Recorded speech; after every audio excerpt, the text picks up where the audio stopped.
on the laptop, closed it, and put away the handgun that had been next to me. So far, the alarms hadn't gone off, but I trusted Duke's instincts. He jumped out of his cozy dog bed and waited by the door while I grabbed my rifle and shotgun from their spot near the couch. Looking through the glass door, I noticed dust rising on the road leading to my place through the desert. A small German-made SUV appeared from the dust and stopped just before the creek, a few hundred feet below where I stood. The people inside seemed to be reading my large sign that said, "Do you believe in the hereafter? Come closer without an invitation and you will find out. Private property, keep out." There was also a similar sign in Spanish next to it. My job and my firm ways often attracted trouble from those who had lost out in dealings with me. This isolated part of the Big Bend was known for coyotes helping people cross the desert for farms to the north and big cities to the east, north, and west. We also faced challenges from those moving illegal goods to those same cities. Usually, we let each other be unless someone crossed the line. The sheriff had recommended putting up clear signs after some tried to enter my home, and I had to take action. He mentioned that while a sign might not stop determined people, it could deter those who might be lost and would give me protection when questions arose later. I felt fairly certain that the people causing problems, whether through business or smuggling, didn't drive shiny cars with stickers saying things like, "My child is on the honor roll."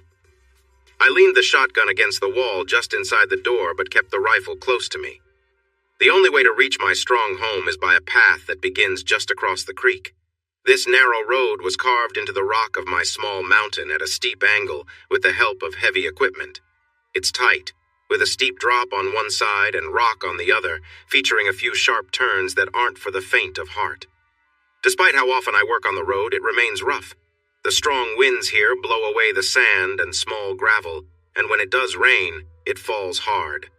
Erosion has revealed uneven granite, so I sometimes need to bring more gravel. I set up a sluice against the mountain and buried pipes beneath the road. These pipes direct water away like small bursts. They help stop the road from washing away. Nature also loosens the gravel and sand on the rock face. Eventually, stones and sometimes larger rocks can fall onto the road. If you have a tall vehicle with big tires, the rocks are just a minor issue, but a regular car can't handle it. Over the years, a few people have ignored the no entry sign and tried to come up. 3 men were angry because they lost their businesses trying to cheat me. There were also some individuals who thought they could use my place for their illegal activities. A few months later, the sheriff's department had to deal with them. Most of the other visitors who traveled the rough 7-mile dirt road respected the sign. They took one look at the challenging path, turned around, and went back. But not the people in the silver SUV. They crossed the creek and drove onto the road. Duke and I stepped onto the rock patio to watch the unexpected guests. I was curious about 2 things. Why would someone ignore such a clear warning, and could the SUV actually make it up the rough road? From what I could see, it looked like an all-wheel drive X6, so perhaps it could if it had enough height. The BMW climbed at a steep angle, reminding me of a plane taking off. Some of my friends with 4-wheel drive trucks struggled with the road's narrowness, slope, and bumpy surface, but my big Jeep handled it well. From where we stood, the SUV's clearance looked tight, but we admired how it made its way up the south side before disappearing around the west of the mountain. We listened carefully, hoping to hear if it had an accident or got stuck. After a few moments of silence, we decided to move around the east side of the house to catch sight of it as it came out along the north side and into the open behind the house. Once the front of the vehicle appeared, Duke and I pressed ourselves against the northeast wall of the house, ready for anything in case someone inside came out unexpectedly. Looking cautiously around the corner, I saw the BMW come out from behind the mountain, drive into the open space, and park about 20 steps from the house. The AR was aimed at the vehicle as it stopped, and Duke, the dog, started to growl loudly. Like his owner, Duke believed everyone was a threat until he knew otherwise. His teeth were visible, and he was ready to protect. The SUV parked facing the house, and the engine was turned off. The windows were dark, and the sun was shining off the windshield, so I couldn't see the people inside. I felt we were in real danger when I noticed Duke by my side. When the back doors flew open and Kid's legs appeared below, Duke suddenly stopped growling, began wagging his tail, barked happily, and trotted over to the SUV. This was strange. His instincts had told him there was no threat and that the people inside were familiar. Maybe it was just one of my friends with a new car, but I remained careful, staying close to the wall and keeping the AR ready. A girl with blonde hair came out from one of the rear doors. She knelt down and called, "Duke!" He ran towards her. A smaller boy rushed out from behind the vehicle, arms open wide, shouting, "Duke! Duke!" I didn't recognize them right away, but Duke was very excited. I shifted my focus back to the SUV and waited. They might be a distraction, but how did they know Duke, and how did he know them? From the corner of my eye, I could see the kids cheering with joy and Duke showering them with affection while they laughed. This was unusual for my big dog, so I briefly turned to get a better look at the children. It took only a moment for my mind to connect the dots. "Oh no, this can't be happening!"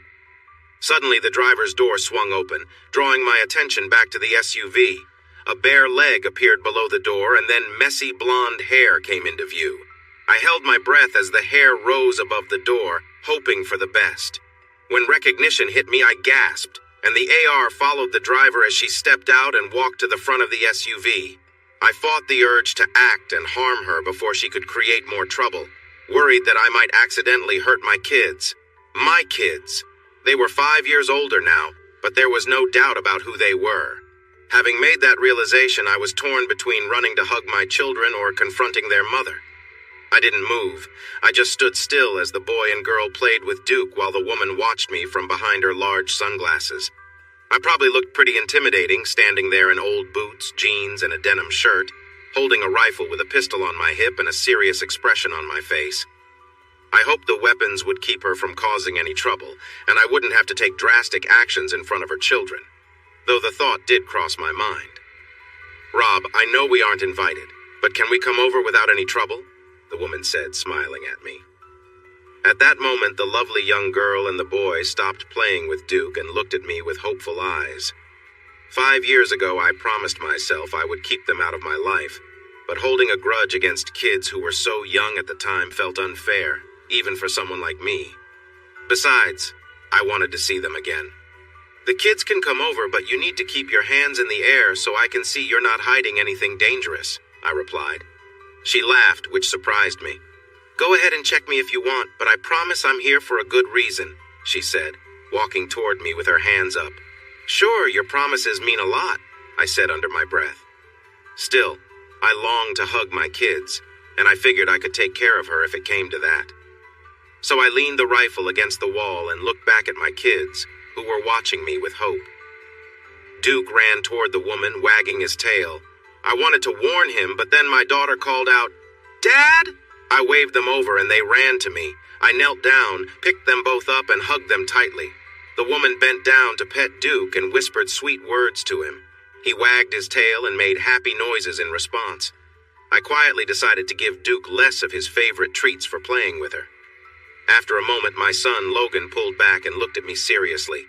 "Daddy, why did you leave us with that man? He was mean to us. We called your phone so many times, but you didn't answer. Granny and Gramps were looking for you too, but they said you just vanished. They thought I had just abandoned them with someone who could be unkind." That stung.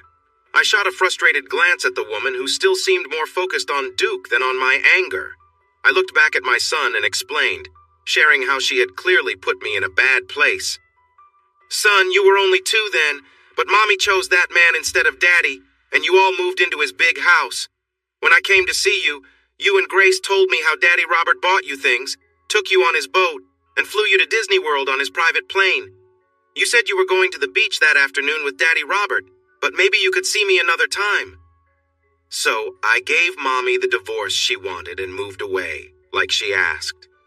No one ever told me he was unkind to you. All I heard from Grandma and Grandpa Sterling was how happy you all were with Daddy Robert, the places he took you and the things he bought. Grace looked at me with her big green eyes and said, "Daddy, we were just kids. We didn't understand that we were picking him over you. We just wanted to go to the beach and do the fun things Mommy promised. You were away a lot, but we loved you and wanted to be with you. We liked going places and getting things, but we didn't want him as our dad, we wanted you. But Mommy said you got upset and left us, so we became a family with him and called him Daddy Robert." Grace made a face, scrunching her forehead and pouting. "He was nice at first, but then he drank a lot and yelled at Mommy and us, and he was unkind." "How was he unkind, Grace?" I asked. "Well, like that night he was very drunk and he and Mommy were shouting. We got out of bed and watched from the stairs when he hit Mommy and she fell down. Doss ran to get his bat, I got my tennis racket, and we rushed down to help Mommy. He yelled and grabbed his legs, but then he pushed Doss and me. We were crying and Mommy shouted she would call for help. He yelled bad words at all of us and then left." "And did Mommy call for help?" "Yes. A bunch of nice police officers came and took pictures of us and listened to our story. A doctor checked on Mommy and made her get some tests to see if she was hurt." "And they took that unkind man away," Doss chimed in. I looked at a worried Caitlin and shook my head.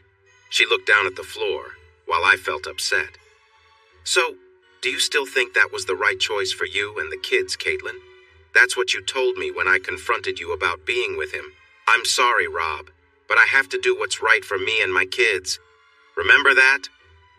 She fought back tears and managed to say, "Yes, Rob, I remember, and I think we all know that was a mistake. One of many mistakes I made back then. I want to talk to you about that, but can we do it later?" Taking a deep breath, I looked at the kids who were watching closely. I agreed, wanting to protect them from the conversation that could spark anger, and her mood changed instantly. She skillfully shifted the topic to something else. With newfound excitement, she said, "The kids and I were so amazed when we saw your house on the mountain. Can we check it out? How did you build it here among all the rocks?" "Can we see your house now, Daddy?" Grace asked, and Doss joined in with the same request. "Of course. I'm sorry I haven't been a good host, have I? I bet you all want something cold to drink since it's so hot and dry here." I set the kids down, picked up my things, and led everyone to the front door. I stored my rifle and shotgun in a hidden spot and secured them with a special lock that only I could open.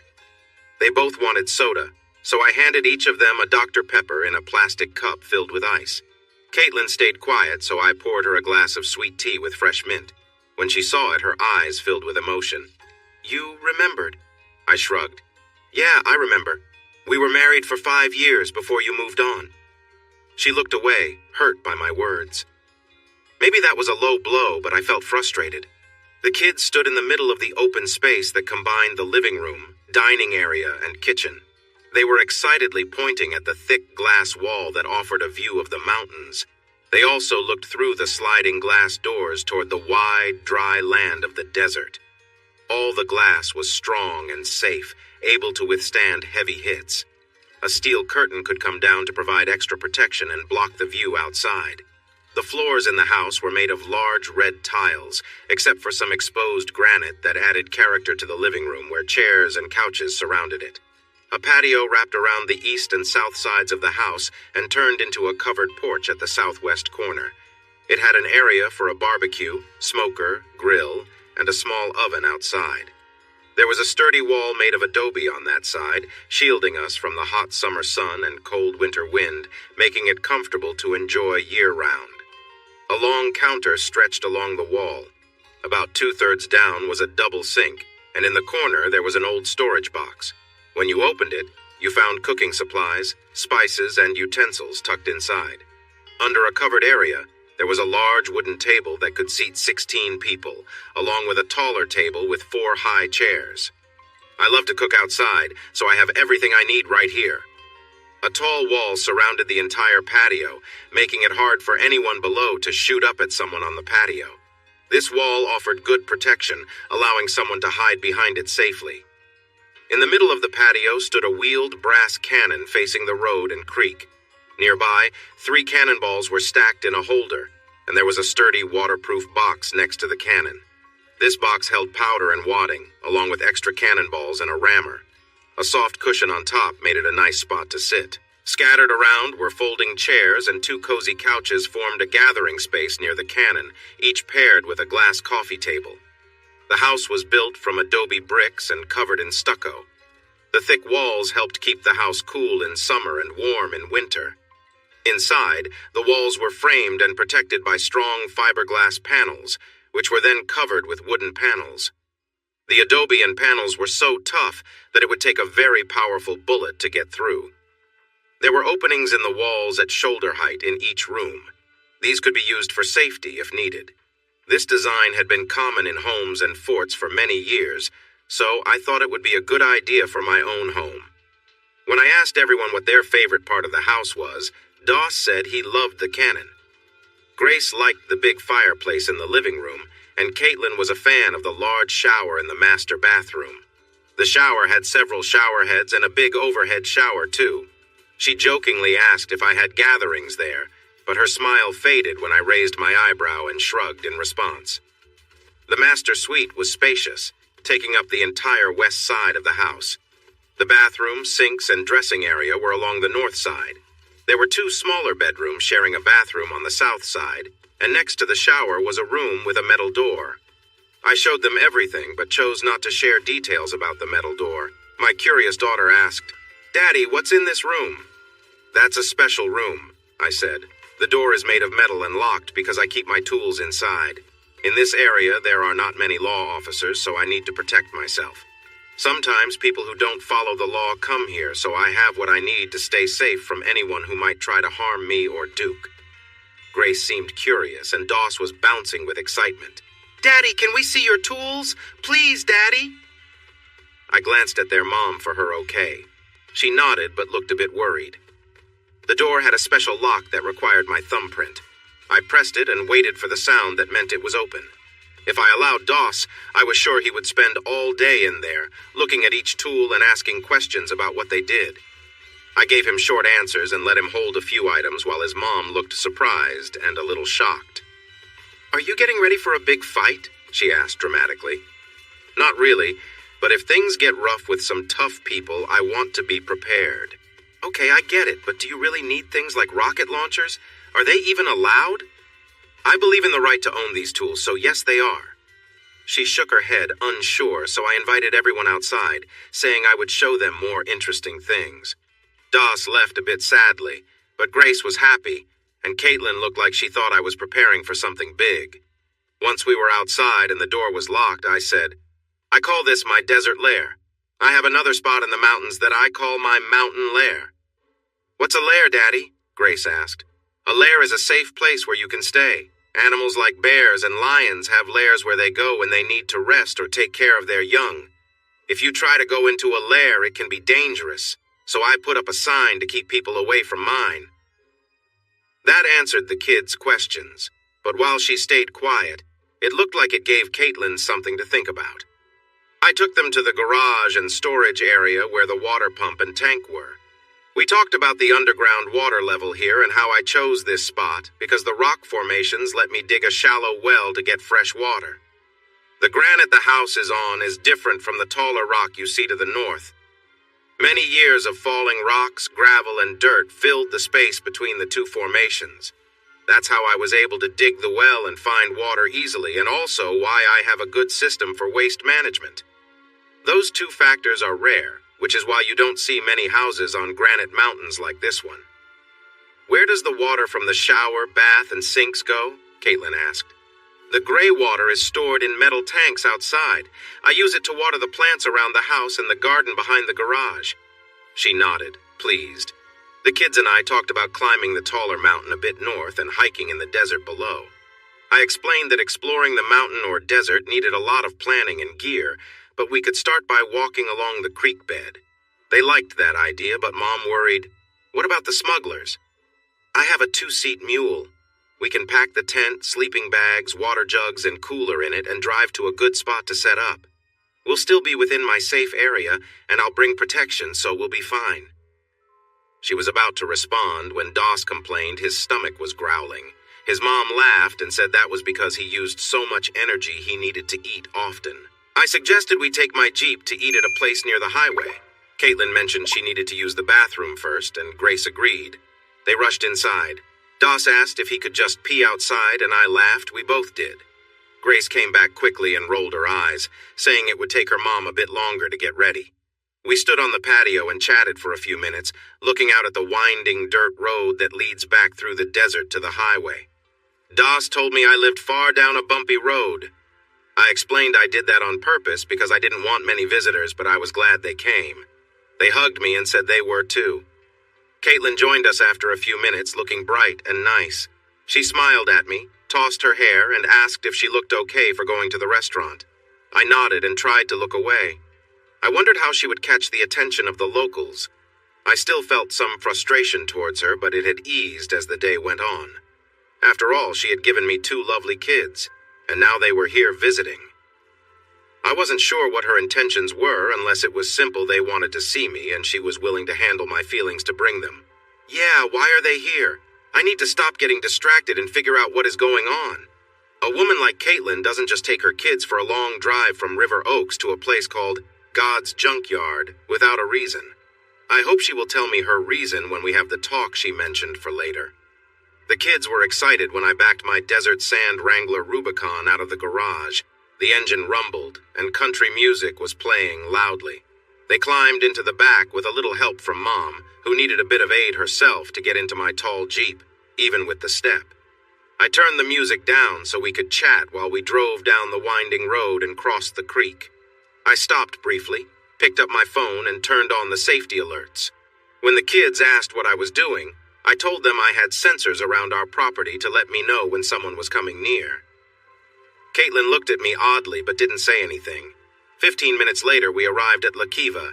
I was ready to help the kids out, but they eagerly jumped down. Caitlin got out too, and we all breathed in the wonderful smells coming from the outdoor grills. Grace asked, "What is this place, Dad?" "It's a local spot called La Kiva. They serve great grilled burgers, steaks, chicken, and tacos. You'll really like it," I replied, leading them to the entrance as they walked down the stairs into the underground restaurant. The usual crowd at the big table by the bar was looking at the kids until they noticed their mom in her stylish outfit. Caitlin and Grace paused when they spotted the rough-looking group and waited for me to join them. Doss happily said, "Dad, this is a really cool place. It feels like a cave with tables." The curious looks faded once I arrived. El Coyote shouted, "Dad, you have kids now. What's going on? Come over here, Saul. You have to introduce them." After greeting everyone, the kids appeared unbothered by the scruffy group at the table. I shared how the Humanos were the original settlers in this area, and that we used the Spanish versions of their names in La Kiva to honor them. I introduced each person. Rene, the tidy bartender and manager, along with his lovely wife Berta, did not have to join this tradition, but they also had Humano names. By the time I finished, Caitlin had won over the whole group, and they insisted we sit with them. The kids ordered another Dr. Pepper, while Caitlin and I enjoyed some cold drinks. Renee took their food orders and headed to the kitchen. "Aren't you going to eat?" Caitlin asked. El Gato chuckled and replied, "He doesn't make regular orders. He has a set order instead. If he wants something different, he signals Renee, but that doesn't happen often." "Hey, Catman, didn't you see me signal him just now? I'm trying something new, but I think my kids should taste the stuffed jalapenos here, don't you?" Gato laughed, nodded, and asked, "Why don't you treat us all, big spender?" "He just did. He gave him a couple of bills. You know Saul takes care of his friends," said El Chaparral, also known as Roadrunner. El Toro laughed. "Sure, he owns the place. He can afford it. Just look at how much he makes off us." "Bull, if I lived off what I earn from you lazy folks, I'd be in trouble. Luckily, some honest, hard-working people will come in a few hours. That's when we make enough to keep the place open." Caitlin was watching our joking with a concerned look. "You own La Kiva?" Bull explained. "He bought it 2 years ago. The previous owner had trouble, and his kids didn't want to run it, so it closed down. Saul bought the whole thing, removed all the signs, built a simple fence so no one could see the RV spots, and reopened the bar and grill as a private club.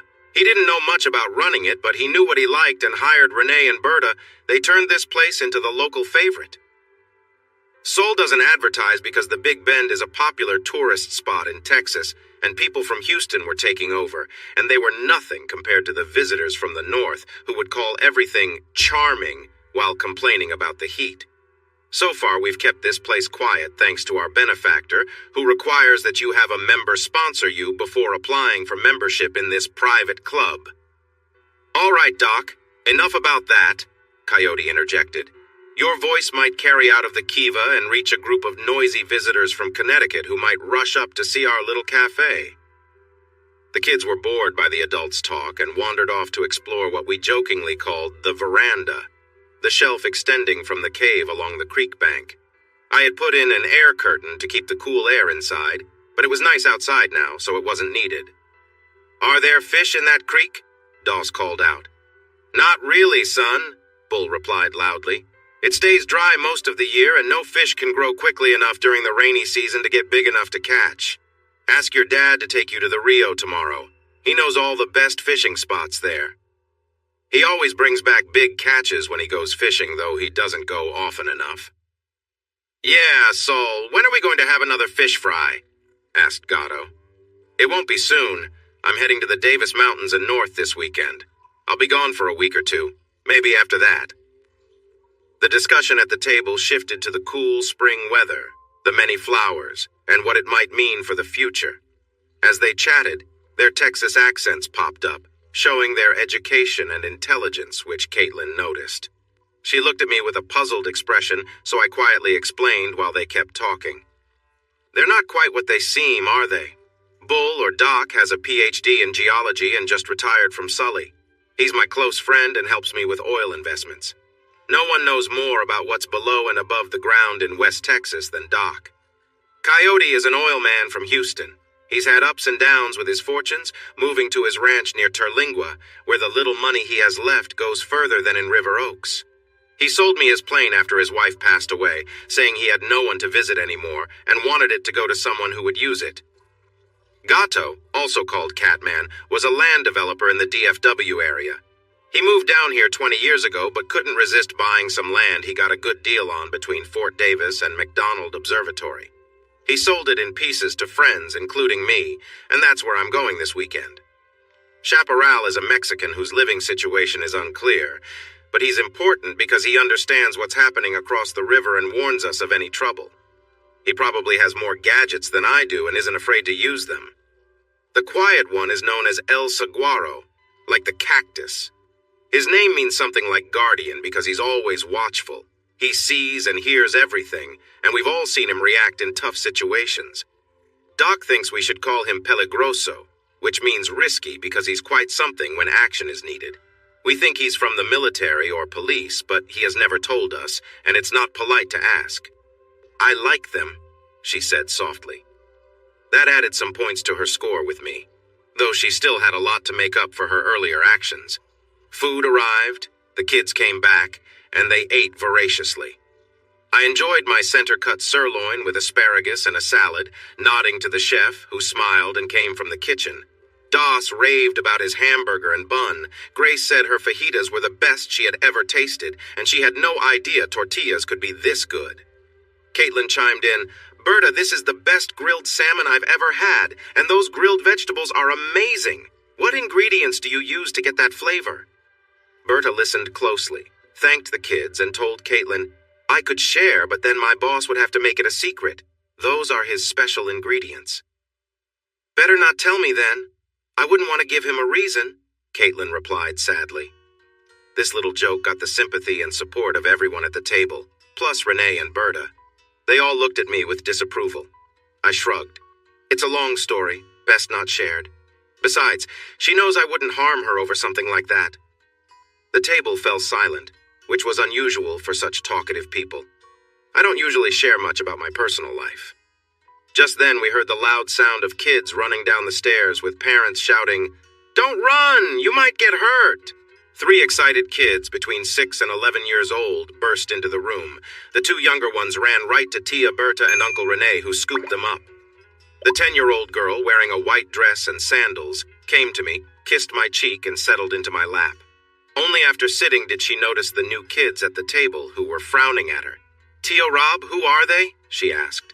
Yolanda, meet Grace and Logan, who we call Dos. This is their mom, Caitlin. Grace and Dos are my children, and their mom is my ex-wife. Grace, Dos, Caitlin, this is my girlfriend, Yolanda Villarreal, and her mom, Rosa. Those two kids over there are Juan and Pancho. They belong to Imelda, who is Rosa's sister, and Francisco, who is beside them. Did everyone understand? I don't think they really did, but Yolanda got off my lap, walked over to Dos and Grace, curtsied, and introduced herself politely. She then invited them to explore with her, showing them all the special rooms and caves of La Kiva. They quickly said yes, and all five ran off together. I stood up from my seat at the end of the table and helped Frank move a table so they could join us. I stayed at the end with Rosa next to me and Imelda on the other side. Frankie was beside Caitlin. Caitlin looked at Rosa nervously, and Rosa looked back the same way. I sipped my cold drink and kept a calm face.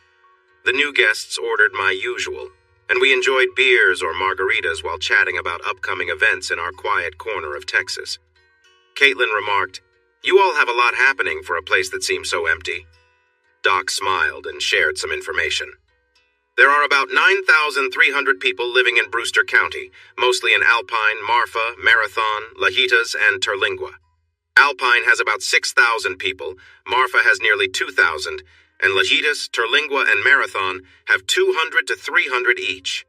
That leaves about 600 tough folks scattered across an area bigger than the state of Connecticut.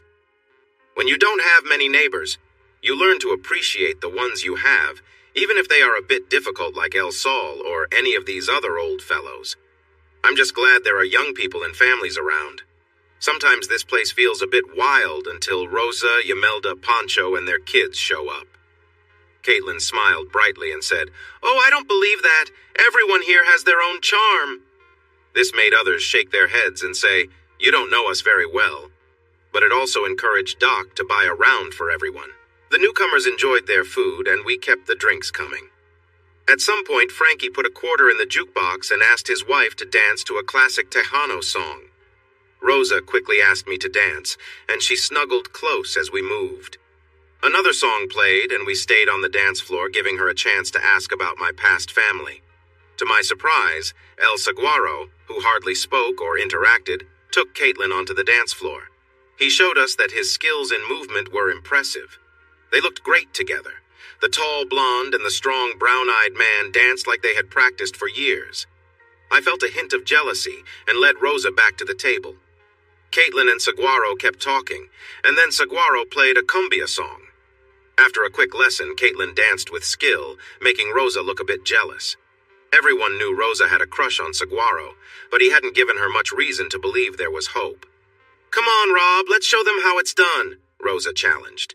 I could dance okay, but I knew I wouldn't impress anyone like Saguaro, who seemed to be a natural. When a new song began, Rosa put on a lively show. I did my best to keep up, but wow, she really could move. Saguaro was focused on Rosa, matching her steps perfectly. I looked at Caitlin and signaled for her to step aside with me. They didn't notice us.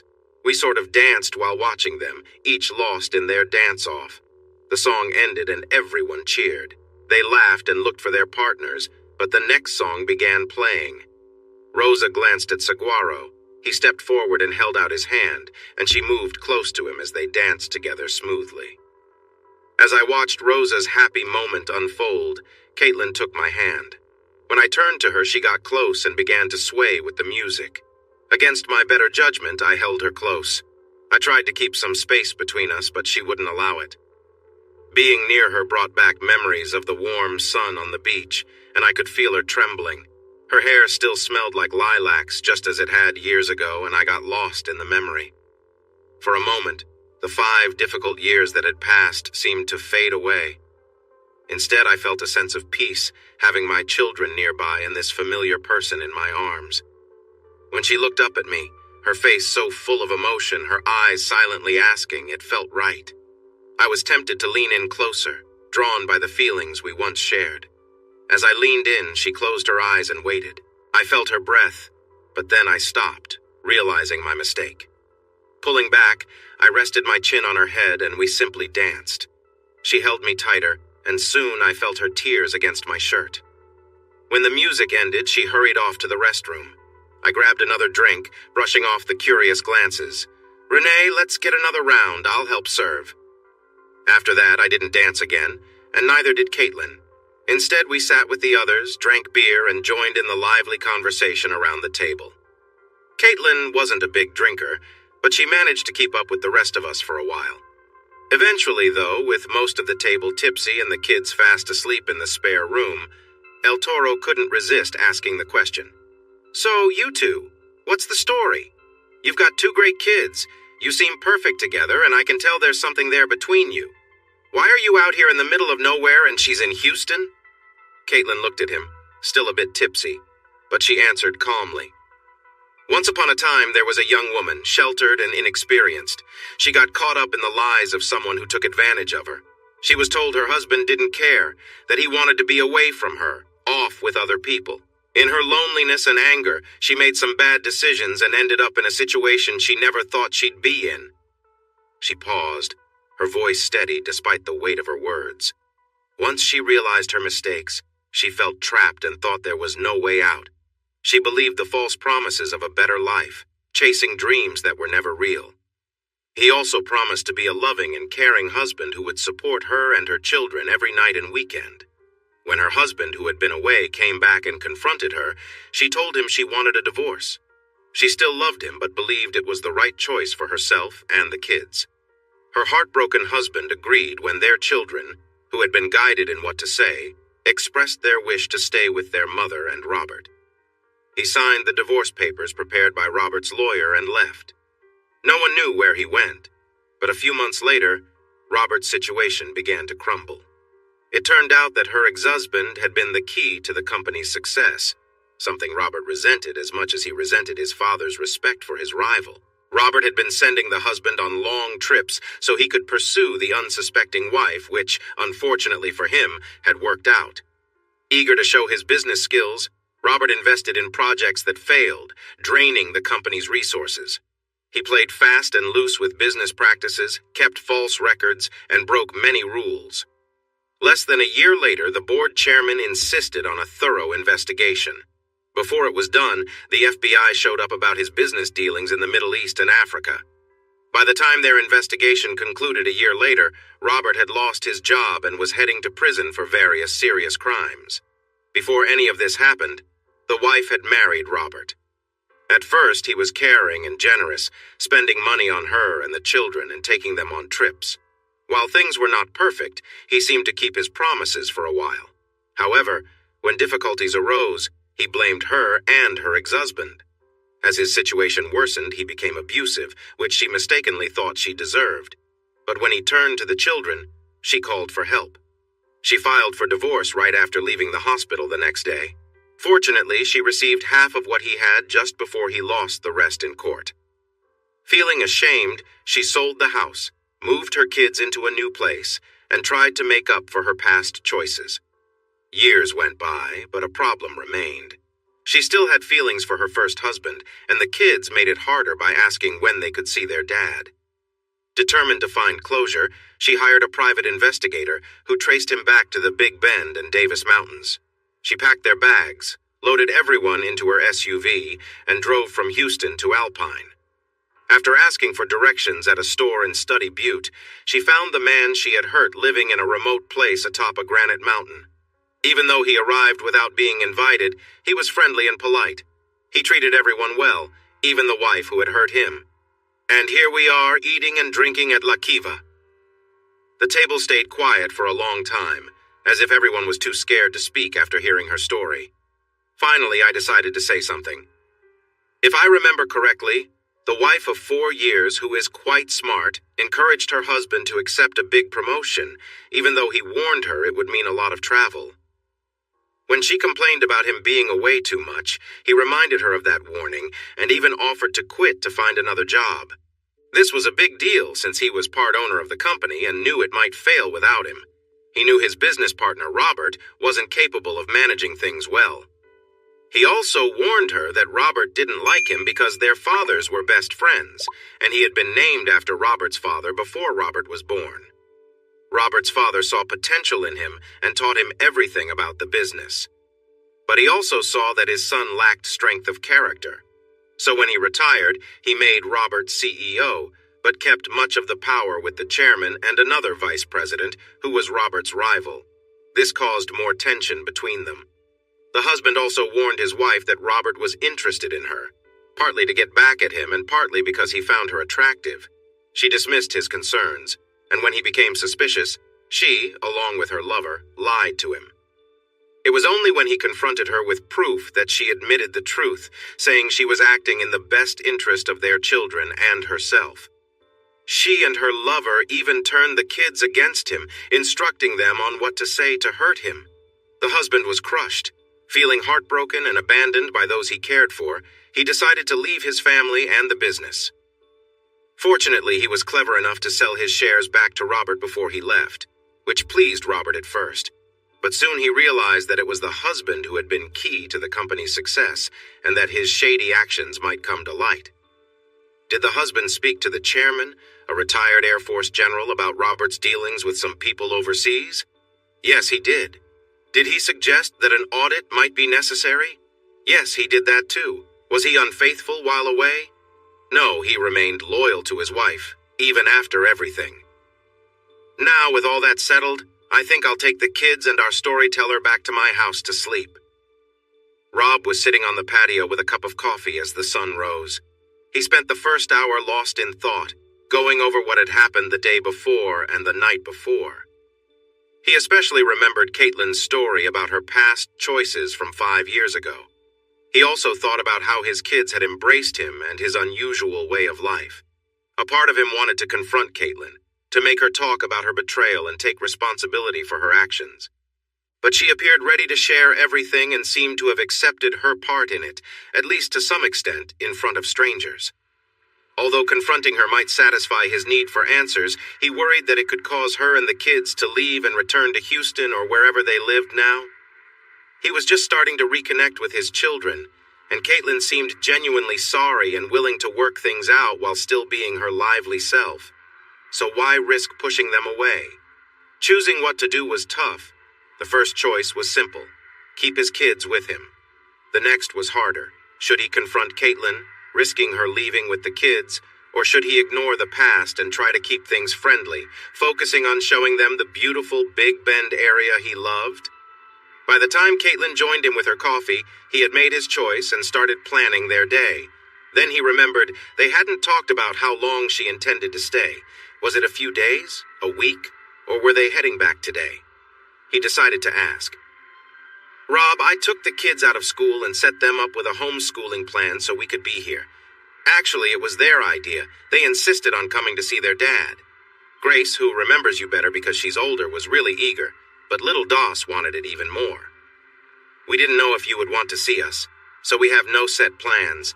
We're here for as long as you want us. Why do you ask? Do you want us to leave? No, I don't.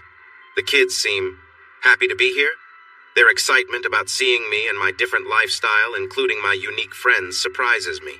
This place is so different from River Oaks, yet they seem to fit in well. What about me? He sighed, took a deep breath, looked away, then back into her beautiful blue-green eyes, and sighed again. Once I got past my frustration, I realized you seem, well, different. You seem more confident and focused. I appreciate that you are owning up to what happened between us. If you had made excuses, you would probably be on your way somewhere else. How could I not? It's my fault. I was young, naive, and made poor choices. I turned my back on my true partner and ended up with a person who had no sense of right or wrong. If I could find a genie to grant me a wish, I would go back to when Robert first approached me. I would slap him, walk away, and tell you what he said. That's nice to hear, I guess. But there isn't a genie. Still, I'm glad to know you wouldn't do it again. Now, since you're with me, let's talk about today, tomorrow, and the whole week. How do you feel about some sightseeing, hiking, and a camping trip? We can leave after breakfast and come back late tomorrow afternoon. She wasn't too excited until the kids ran out and started talking excitedly about the idea. I explained the park rules about dogs needing to be on a leash to Duke, and he decided he would rather stay back and take care of the house. Even if it meant using the dog door to get to the shed instead of the house, the shed had its own comforts, like an extra bed and food and water. Soon, I had everything and everyone loaded into the Jeep, and we were on our way to the Chisos Basin. For the first part of the drive, they talked about how rocky and empty the land looked, but liked the distant blue mountains. When we reached the basin, they were amazed by the small trees around the tall cliffs. After we set up our campsite with a 2-room tent, sleeping bags, water, ice chests for food and drinks, and cooking supplies, we packed water for our hike and started on the trail to the window. The window is a spot where water flows through a gap in the rocks and down to the desert below. It's a nice walk, and the view of the valleys and mountains is incredible. The hike there is downhill, so the return is uphill. We stopped for water a few times along the way and made it back to camp just in time for lunch, which included sandwiches, chips, apple slices, and soda. We talked about what to do in the afternoon and decided to start at the Visitors Center to learn about the plants and animals in the Chihuahuan Desert and Big Bend National Park. After that, we headed to Castellon, stopping at lookouts to take photos of the colorful rock layers. We then followed the river west to Santa Elena Canyon. They may not be as famous as the Grand Canyon, but the tall walls of the canyons along the Rio Grande are really impressive. Instead of turning back, I took them further up the river to a fishing spot I knew well. After a short walk north, I showed them how the river split into 2 small streams with a rocky island in the middle. We crossed the first stream, which was only a few inches deep, by jumping from one big stone to another. We paused on the island to appreciate the quiet beauty around us and talk about how the gentle streams here became rushing water in the narrow canyons. Next, we walked to the north end of the island and hopped across the stones to the other side. We followed a well-trodden path along the river with a steep rock wall rising above us. When we reached the spot where the 2 streams came together again and flowed faster, I pointed to a patch of green water near the shore and shared how I had caught many catfish there. Doss asked if we could return to go fishing. I said we could, but not for a few weeks, if he wanted to stay that long. He assured me he did, and Grace agreed. We walked back upstream to where we first crossed. I paused to give a quick lesson about borders, boundaries, and laws. So, what country are we standing in, Grace? She looked confused for a moment, but then said excitedly, Mexico! I nodded and smiled. That's right. Did you know we broke a federal law by crossing these little streams? Her eyes widened and she shook her head. Doss and Caitlin looked worried. It seems strange, doesn't it? I could face trouble for walking across this shallow river to fish, and someone from Mexico could face trouble for walking over here to fish. Lawmakers create rules that apply to everyone, no matter if it makes sense or not. Think about the border wall they want to build. How upset do you think people will be who take float trips through the canyons if the paths are blocked off? How frustrated will the fishermen become if they can't reach the river along the long stretch from El Paso to Brownsville?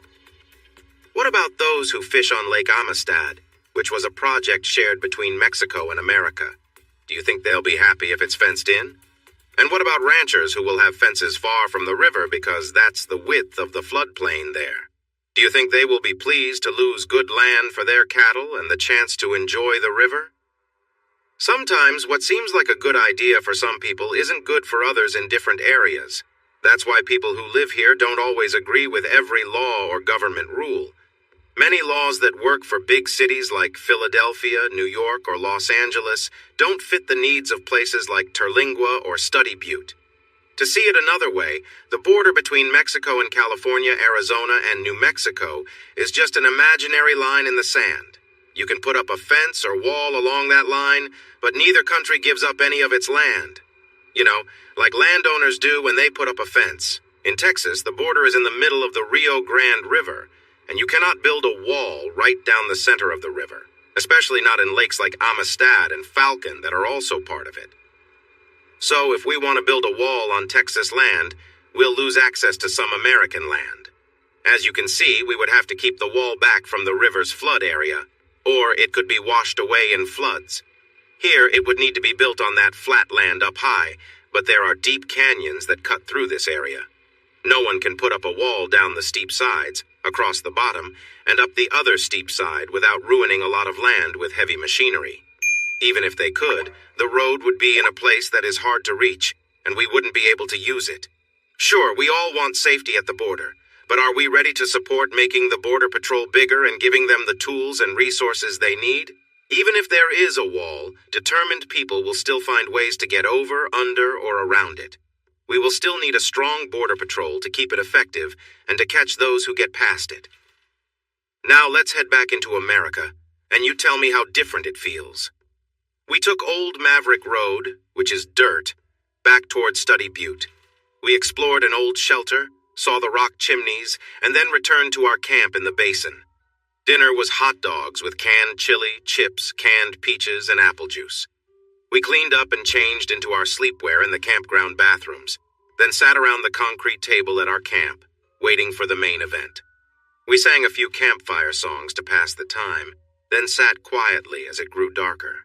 We noticed the sounds around the campground fade, and the nighttime sounds of the creatures in the basin becoming clearer. I hoped everyone was listening and not going to bed. This was going to be too special to miss. Soon it was completely dark, and the stars were beautiful. In this part of West Texas, with low humidity and little light from the city, there were so many more visible stars than in the crowded areas of Texas, especially in Houston, where there is a lot of humidity and light pollution. The stars were easy to spot, and we spent an hour searching for the constellations we could remember. Around 9:30, the moment we had been waiting for began. A soft light appeared over the mountains that marked the eastern border of the basin. We were all amazed as an enormous orange moon rose slowly above the landscape, getting bigger until it was much larger than we had ever seen, lighting up the eastern sky. Gasps and "Oh, Daddy, it's amazing" were all I heard as they held their hands over their hearts in awe. After the moon rose above the valley, it looked enormous and bright, like an orange planet from a movie. Gradually it climbed higher, returning to its silver glow. We discussed the science behind this beautiful sight, and soon the kids crawled into their sleeping bags, tired after a long day. Caitlin joined them quickly while I settled into a chair, enjoying the fresh air and the lovely display of nature, which still amazed me, even though I had seen it many times before. The kids were in one side of the divided tent. My sleeping bag was against one wall, and Caitlin's against the other. Later, I found myself waking up, surprised to be close to Caitlin. She was snuggled against me, and I could feel her warmth. When I tried to move away, she held my hand tightly in her sleep, clearly wanting to stay close. My head knew it was better to keep some distance, but my heart enjoyed the moment. We were in our separate sleeping bags, after all. I wrapped my arms around her and drifted back to sleep. I woke to the sound of giggles, a delightful way to start the day. However, what made me uneasy was their reaction to how close Caitlin and I were. When I tried to shift away again, she sleepily responded, holding me tighter. "Mommy, I need to go to the bathroom, and so does Doss," Grace whispered. "Can we go alone since you're both still in bed?" Knowing the restroom was just a short walk away and the campground was quiet, I told them they could go, but to shout if they needed anything. I tried to get free again, but Caitlin still held my hand close, choosing to stay pressed against me. "Caitlin, the kids are awake and will want breakfast soon. We should get up," I said. "Oh, do we have to? This feels so good," she replied sleepily. Many thoughts crossed my mind, but I stayed quiet. As much as I didn't want to admit it, this was one of the best feelings I'd had in a long time. "Come on, we need to be responsible parents," I encouraged her before finally breaking free to get dressed. She turned onto her stomach with a happy sound, so I gave her a gentle nudge and started to tickle her. That did the trick, and soon she was up. I hurried outside to use the restroom myself. The kids met me just as I arrived. I told them to wait, and we walked back together. For breakfast, we would enjoy cereal with milk, bananas, or strawberries, and orange juice. Caitlin came out wearing a casual outfit that looked perfect for a morning outdoors. She looked cheerful, and it was the happiest I had seen her since we arrived. She leaned on my shoulder, took my orange juice and banana, and finished them both. I was annoyed, not because I was thirsty or hungry, but because it felt like she was claiming them as hers. "Last night doesn't change anything," I said firmly. She smiled, knowing it really did. As we drove away from the basin toward our stops for the day, Langford Hot Springs, Boquillas Canyon, and Boquillas del Carmen, I thought about what happened during the night. I tried to tell myself it meant nothing since we were just sleeping together for warmth. I was managing to convince myself until she put her bare feet on the dashboard.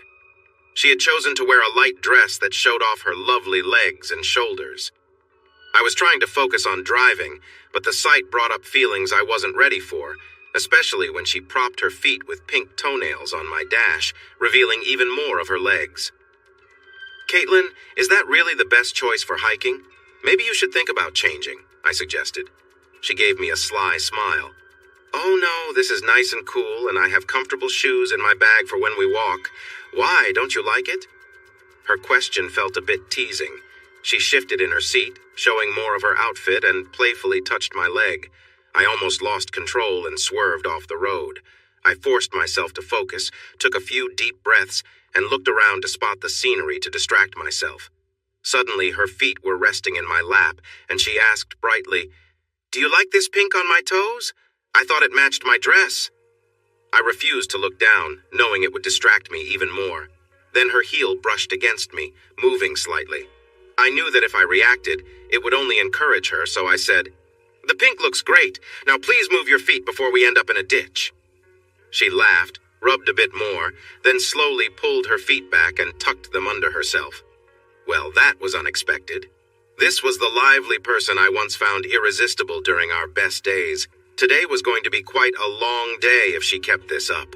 I focused on the road while Mom chatted with her kids in the back seat about the guidebooks they were looking at. Grace was sharing stories about the hot springs, and Doss joined in, talking about riding donkeys to a small town in Mexico. Driving gave me time to think about Caitlin and our kids without having to face them, especially her. 5 years ago, when I confronted Caitlin about the affair, I met a cold and hard person who showed no respect. She looked me straight in the eye and told me she had fallen in love with Robert. They were living together while I was away, and she insisted we should get a divorce so they could marry. She shrugged off my anger and said it was best for her and the kids, claiming I was never around anyway. Even now I can close my eyes and hear those hurtful words, feeling all the pain and anger I felt back then. But when I look to my right, I see a more grown-up version of the girl I fell in love with. I hear her sweet voice as she charms our kids. Somehow I can't see the person she was before. She has been kind, apologetic, playful, and charming. Today she seems lively and happy, which makes me wonder about the person I once knew. The question remains, is that old person still there, hiding and waiting? Were her sweet gestures just a way to keep me off guard? So far I see no signs of that. In the past I watched her grow angry and distant with each trip, eventually becoming cold and unkind. Everything about her then felt so different from the young woman I married. So why does the woman beside me seem so much like the girl I once loved? Did I slip into a different time? Is this real or just an act? I shake off the thoughts and listen to the fun conversation in the back seat. I start adding details to make their discussion about history and geography easier for the kids to enjoy. When we arrive at Rio Grande Village a little after 11, and Doss says he's starving, we decide to cross into Mexico. We plan to shop a bit and eat at one of the small cafes in Villa Boquillas. The Border Patrol agents at the crossing change from time to time, and today we have Guillermo, known as Willie, who is a regular at La Kiva. In fact, most of them are. Maybe people enjoy the food and company, or perhaps they like getting a free beer and burger, or maybe they appreciate a thank you for their service when they arrive. I introduce Grace and Doss as my kids, and Caitlin as their mom. I confirm their citizenship since they do not have passports. After a surprised look, Willie waves us through. Captain Pablo waits in his small boat for a signal. With a tip of $2, as Robert Earl Keen mentions in a song, he rows us across and helps us pick the best way to get into the village. Doss wants to ride the donkey, but the ladies prefer the cart. Since I am too big for the donkey, I rent a horse. We all get on and head to the best cafe in Boquillas, I promise. My wife and her mother are great cooks, Captain Pablo boasts. It turned out his wife and mother-in-law really were excellent cooks. We enjoyed a selection of dishes they suggested, starting with chicken soup, followed by cheese enchiladas, crispy beef tacos, stewed meat, rice and beans, along with the best corn tortillas I've ever tasted. And I've eaten a lot of them. To make it harder to walk, they served tres leches cake for dessert. I worried my horse might not carry my weight, so we explored the town for souvenirs to help walk off our feast. There are many things in Mexico that you cannot bring back to the U.S., But we found enough clothes, trinkets, jewelry, and wooden crafts that I thought we might need another donkey for the trip back. Captain Pablo looked happy, but a bit worried when he saw us return with so many items. I gave him a generous tip for showing us his wife's cafe and another for fitting all our purchases in the boat safely. La Migra greeted us when we landed on the other side and helped the kids and Caitlin get off the boat. Caitlin gave him a tip as she stepped off, followed by a friendly kiss on the cheek to thank him for his help. I said playfully, "What about me? No help?" He replied with a laugh, "Ah, not you. I'm afraid your kiss would be like the beautiful ladies." "In your dreams! I would never kiss someone like you." Turning back to Caitlin while ignoring the bags at the shore, Willie asked, "Do you and the kids have anything to declare?" Not understanding the question, they stared at him blankly. I jumped in, saying, "Sure, we had a fantastic time in Mexico, ate a wonderful meal, and thank you for your help, officer. Oh, and I brought back 2 bottles of tequila that I need to pay tax on." He told me the amount I owed, took it, placed a sticker on the bottles, and turned back to Caitlin and the kids. "Let's not leave this stuff by the river. I can help you pack it in the Jeep." "See you tonight, my friend," he said with a smile and a friendly handshake as he closed the door. "That's fine. The drinks are on me tonight. Thank you very much." Telling him there would be free drinks at La Kiva was not really a favor, since he and other officers always got one for free when they were off duty. It's important to show appreciation for those who work to keep us safe in our quiet area, away from more serious problems. "Okay, we visited Mexico. Who wants to go relax in the hot springs?" I asked after we got the Jeep back on the road. Everyone was interested, and the 2 kids began chatting excitedly about their adventures in a different country. "Rob, I wonder if everyone crossing over gets the same treatment we did," Caitlin asked with a curious look. "Do we need passports to cross? And what was that about anything to declare?" "Well, Caitlin, before September 11th, crossing over at Terlingua and Lajitas or anywhere else along the border was easy. People crossed daily to work, shop, eat, or visit family and friends. There's even a golf course where a couple of holes are in Mexico." After September 11th, the government became concerned about security and closed many crossings, which affected people on both sides, taking away jobs and connections. If they had allowed certain people who regularly crossed for valid reasons to continue, it might have been better for everyone. But when the women who cleaned hotel rooms in Lajitas and Terlingua could no longer cross to work, those rooms went uncleaned. It's not like there are many locals here looking for low-paying jobs, but those same jobs are vital for those across the river. There was quite a bit of breaking the rules, and law enforcement down here often turned a blind eye or joined in. If someone with bad intentions tries to come across, we'll handle it. I have many stories to share, but I'll say this. Aside from park rangers and border patrol, the closest police are about 90 miles away in Alpine, so we look out for each other. Diverting border patrol resources to enforce complicated rules against the connected people of La Frontera left hundreds of miles along the Texas-Mexico border underprotected. This created a chance for wrongdoers to move around unseen. Instead of making us safer, it made things worse. There's a part of the Second Amendment that talks about a well-regulated militia being important for the safety of a free state, which means people have the right to own weapons. Because of our special situation, we maintain such a militia, and as you noticed, we are well prepared. We must be, since criminal groups are armed and might try to take over this quiet area if they thought we were easy targets. Guillermo and the other Border Patrol officers who know this area understand our situation and stand by us. They tend to enforce federal rules in a selective way. They won't bother people they know, like us, when we cross to help the neighbors by spending money they need to live. If a dangerous group or unknown individuals try to cross into the U.S., the people in our community will alert the patrol. They will act, and we will support them fully. It has happened a few times, and so far we have been successful and unharmed. What do you mean it's happened a few times? Can you share an example? Caitlin, I can't say much, but I can tell you about a story that Texas Monthly covered. A bandit crossed the river and attacked a woman. He was later arrested in Mexico for a different crime, but his family had a lot of influence in the town, so he was going to get released easily. Some men dressed in black, wearing masks, showed up at the jail. They took him away while the jailer just smiled and didn't resist. A day later, the Brewster County Sheriff received a report that a wanted man was at a roadside park outside of town. They found him tied to a tree. He was without clothes and had several bruises on his body. Mexican authorities made a few empty threats about the vigilantes who crossed the line, and the sheriff promised a thorough investigation, but the vigilantes were never identified, and the attacker was convicted and punished. When he got out a few years later, he was sent back to Mexico. People say a group of men in black met him right after he crossed the border at Presidio and made it clear he should never return to Texas. "Were you one of those men in black?" she asked, raising an eyebrow.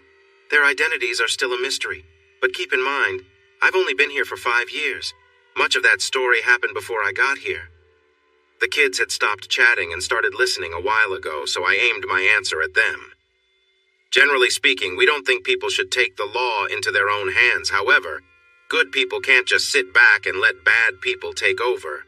So we do what we have to when the time comes. Most of the time, the authorities deal with things. But if they need help or can't do something important, the militia is ready. Now let's switch topics because we've arrived.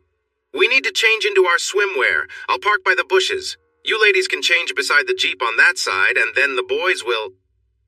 Doss laughed. As soon as the girls got out, he quickly changed into his swim shorts. There was no one around, so I did the same behind the back doors.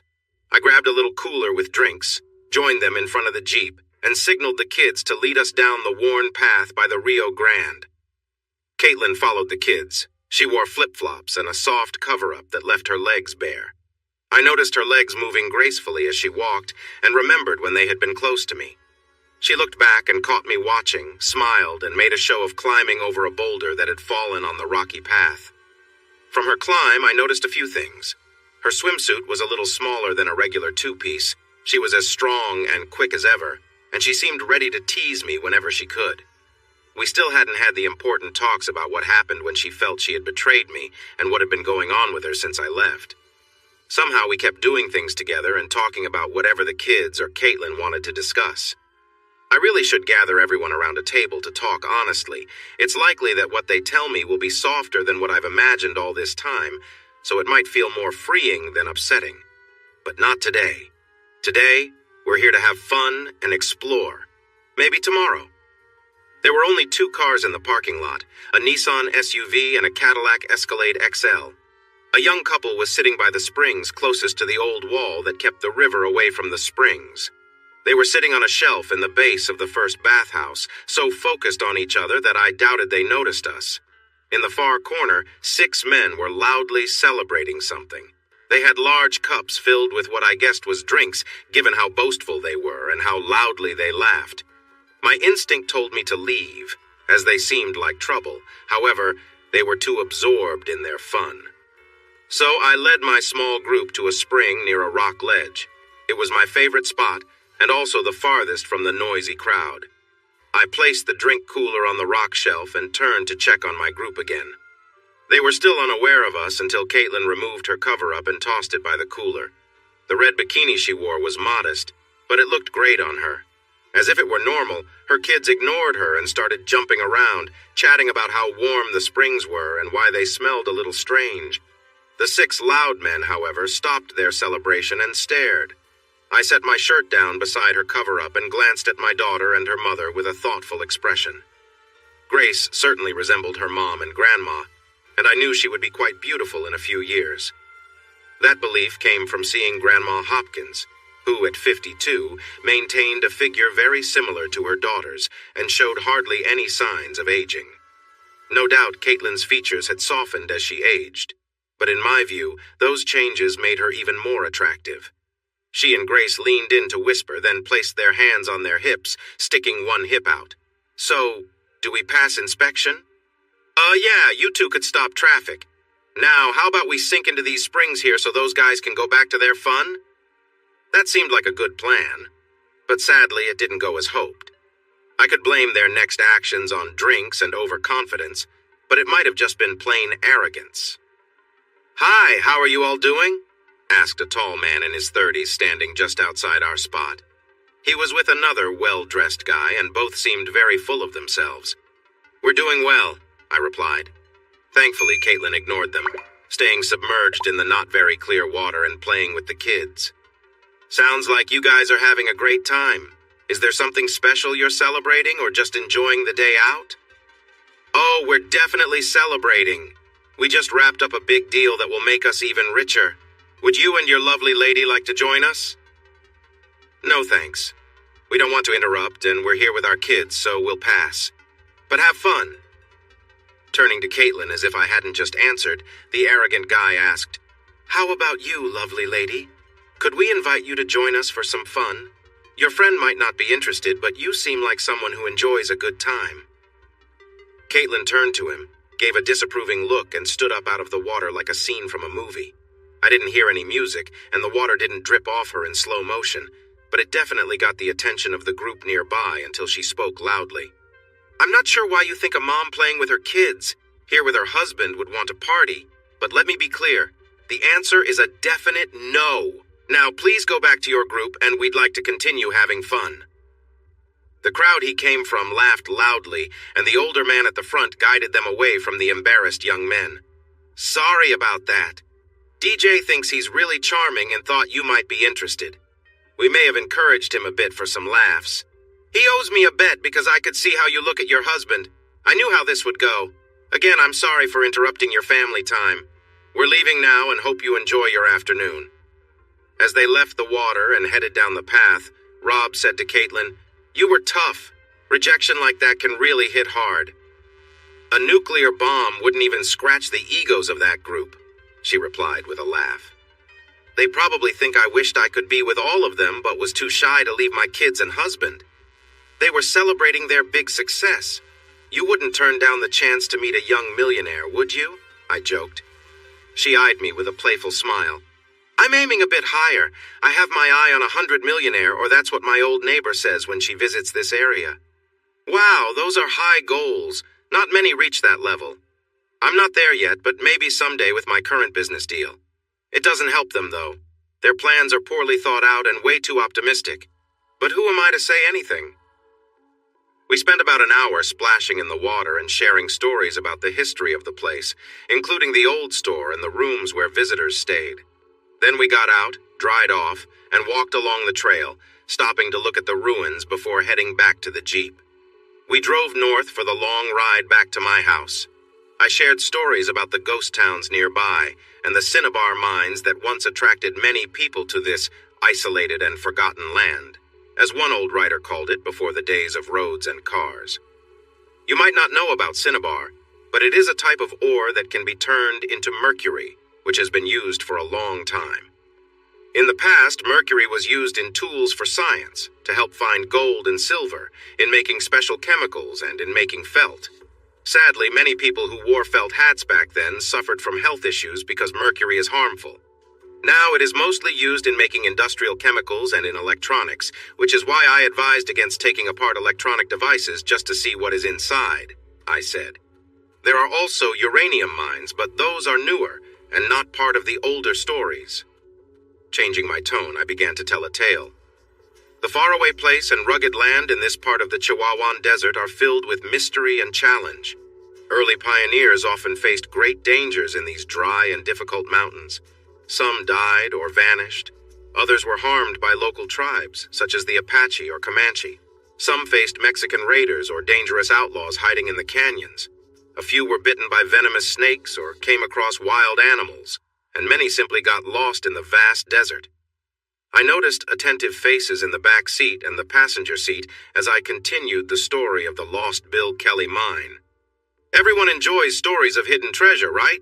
Well, somewhere in this remote land, the Bill Kelly mine was said to be one of the richest in all of North America, but it was also said to be cursed, because those who claimed to have found the gold or thought they were close to locating it did not end well. Near what we now call Rio Grande Village, Kelly met a family of ranchers named Reagan, who laughed at his claims of finding a gold mine even when he showed them a piece of rock with gold flakes in it.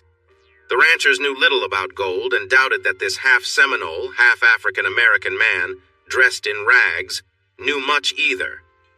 After he sent the quartz by train to be tested in San Antonio, they received a letter saying it was worth $80,000 per ton, which was a huge amount of money back then. Worried about his bosses being interested in his mine, Kelly left for Mexico. Even after Kelly passed away, stories about a black man with bags of gold continued. The Reagans and others kept looking for the mine and hiring others to help until the Mexican Revolution in 1910 made it too risky to continue. Some people said the mine was in the Ladrones Mountains of Mexico, while others thought it was in the Quizos Mountains of Texas. Who knows? Maybe we will find it one day. After we talked about that, Grace pointed out the piles of rocks and dirt, noticing the many colors in the eroded areas. I told them that the Jumano Indians of this area believed this was where the Great Spirit left behind rocks when creating the earth. Others called it God's junkyard. Dos argued that it was beautiful here, with the mountains, deep creeks, many colors, and different plants and animals. Caitlin had heard of the Solitario and asked if it related to my Jumano name. I explained that the Solitario is in what is now the Big Bend Ranch State Park. From the sky, it looks like a large crater caused by a meteor, but it is really the eroded remains of a volcanic dome. Now that you know all that, you might guess that Solitario also means lonely. I live far from anyone and travel a lot, so my neighbors here think I'm alone, but you all know I have Duke, so I'm not really alone, right? Dos quickly agreed, but Grace frowned and Caitlin looked unsure.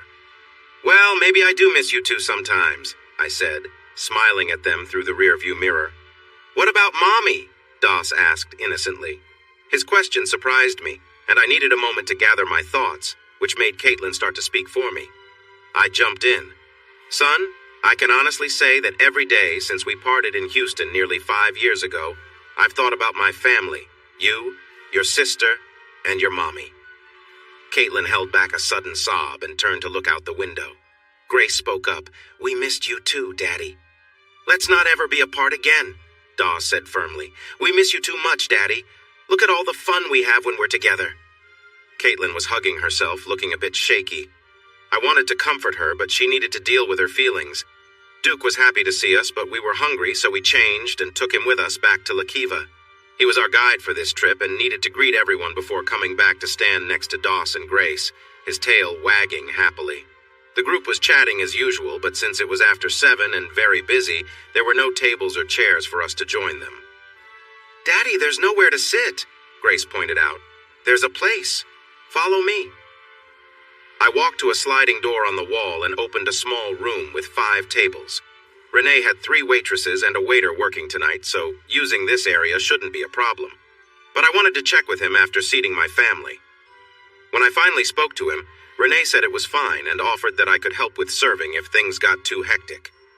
I grabbed a couple of menus and an order pad and took care of my family and another table in the second room occupied by a couple I knew. Danny is a skilled welder, and Deborah is a great nurse. They have 2 kids the same age as mine, so after I took their order, I asked if I could introduce the kids after we ate. They thought it was a wonderful idea and said they would bring their kids over. Berta always has extra help in the kitchen on Fridays, but the food was just as good as ever. I even tried the char-grilled quail special, stepping out of my comfort zone. The kids shared a plate of fajitas, and Caitlin tried the small filet mignon. We all agreed that the food was fantastic. After their meal, Danny and Deborah brought their kids over, and they quickly ran off to explore the big room, giving us time to chat. A few moments later, Deborah and Caitlin realized they knew some of the same people from around Katy, making them fast friends for the evening. Danny and I talked about the Sul Ross Lobos football team's chances for next year when El Coyote came to the door of the side room and invited us to join them as the crowd had lessened. Danny and Deborah were excited, having never been invited to the main group before, but our friends welcomed them warmly and everything went smoothly. Caitlin, however, received some playful teasing. Willie was there smiling, and Coyote began to tell a funny story. We heard you arrived without proper papers, caused quite a stir with that dress you wore, and nearly took a lot of things from Mexico. Poor Captain Pablo told Willie that you almost filled his boat with all your fines, and your friend ended up paying a large bribe to keep you from getting in trouble. Caitlin, who usually handled these situations well, was caught off guard for a moment. Actually, the way she got out of the boat and the friendly kiss she gave the officer had more to do with her staying out of trouble than the bribe. Pablo almost capsized the boat because he was too busy watching her long, beautiful legs instead of steering on the river. I glanced down at the golden legs hanging out of her navy outfit.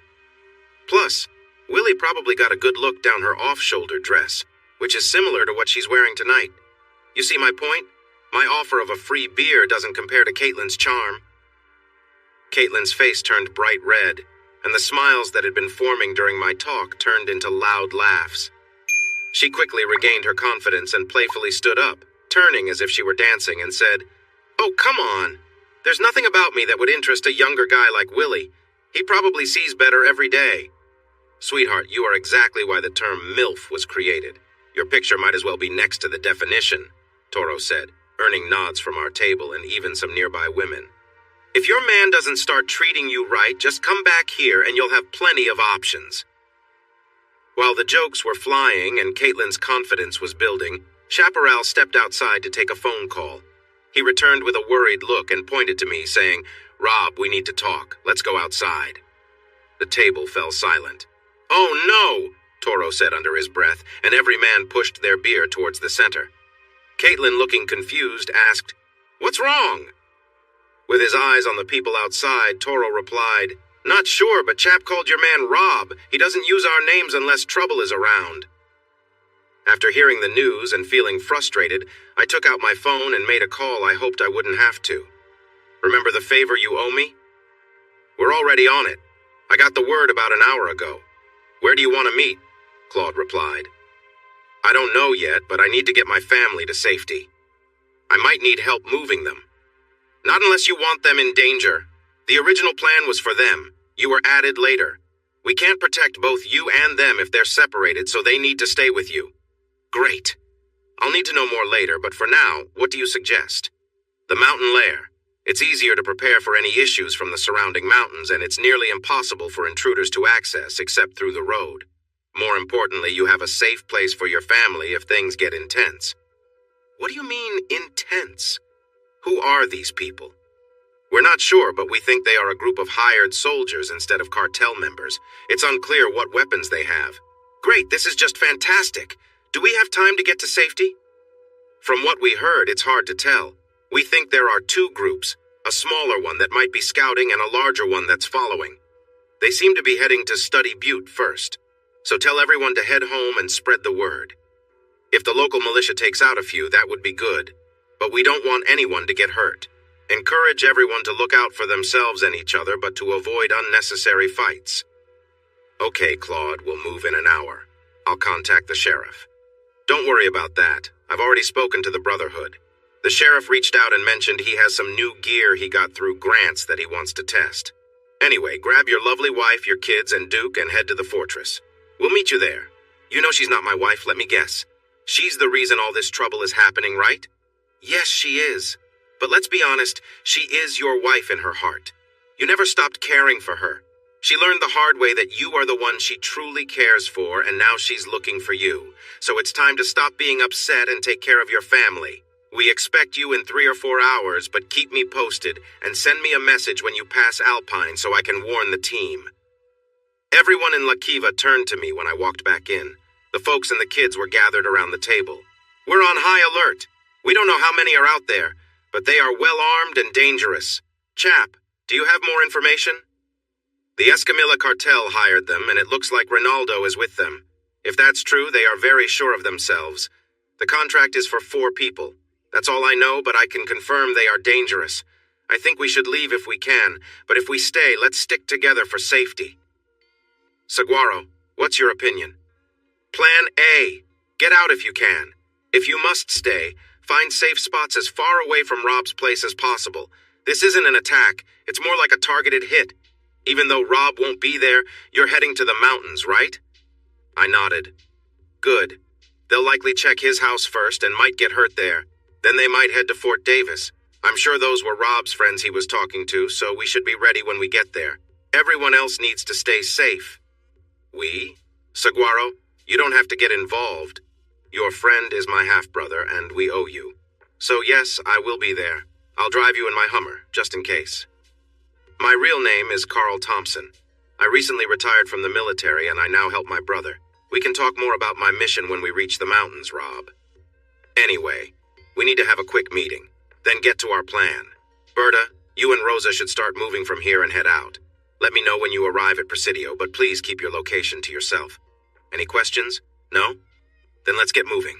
And please be careful.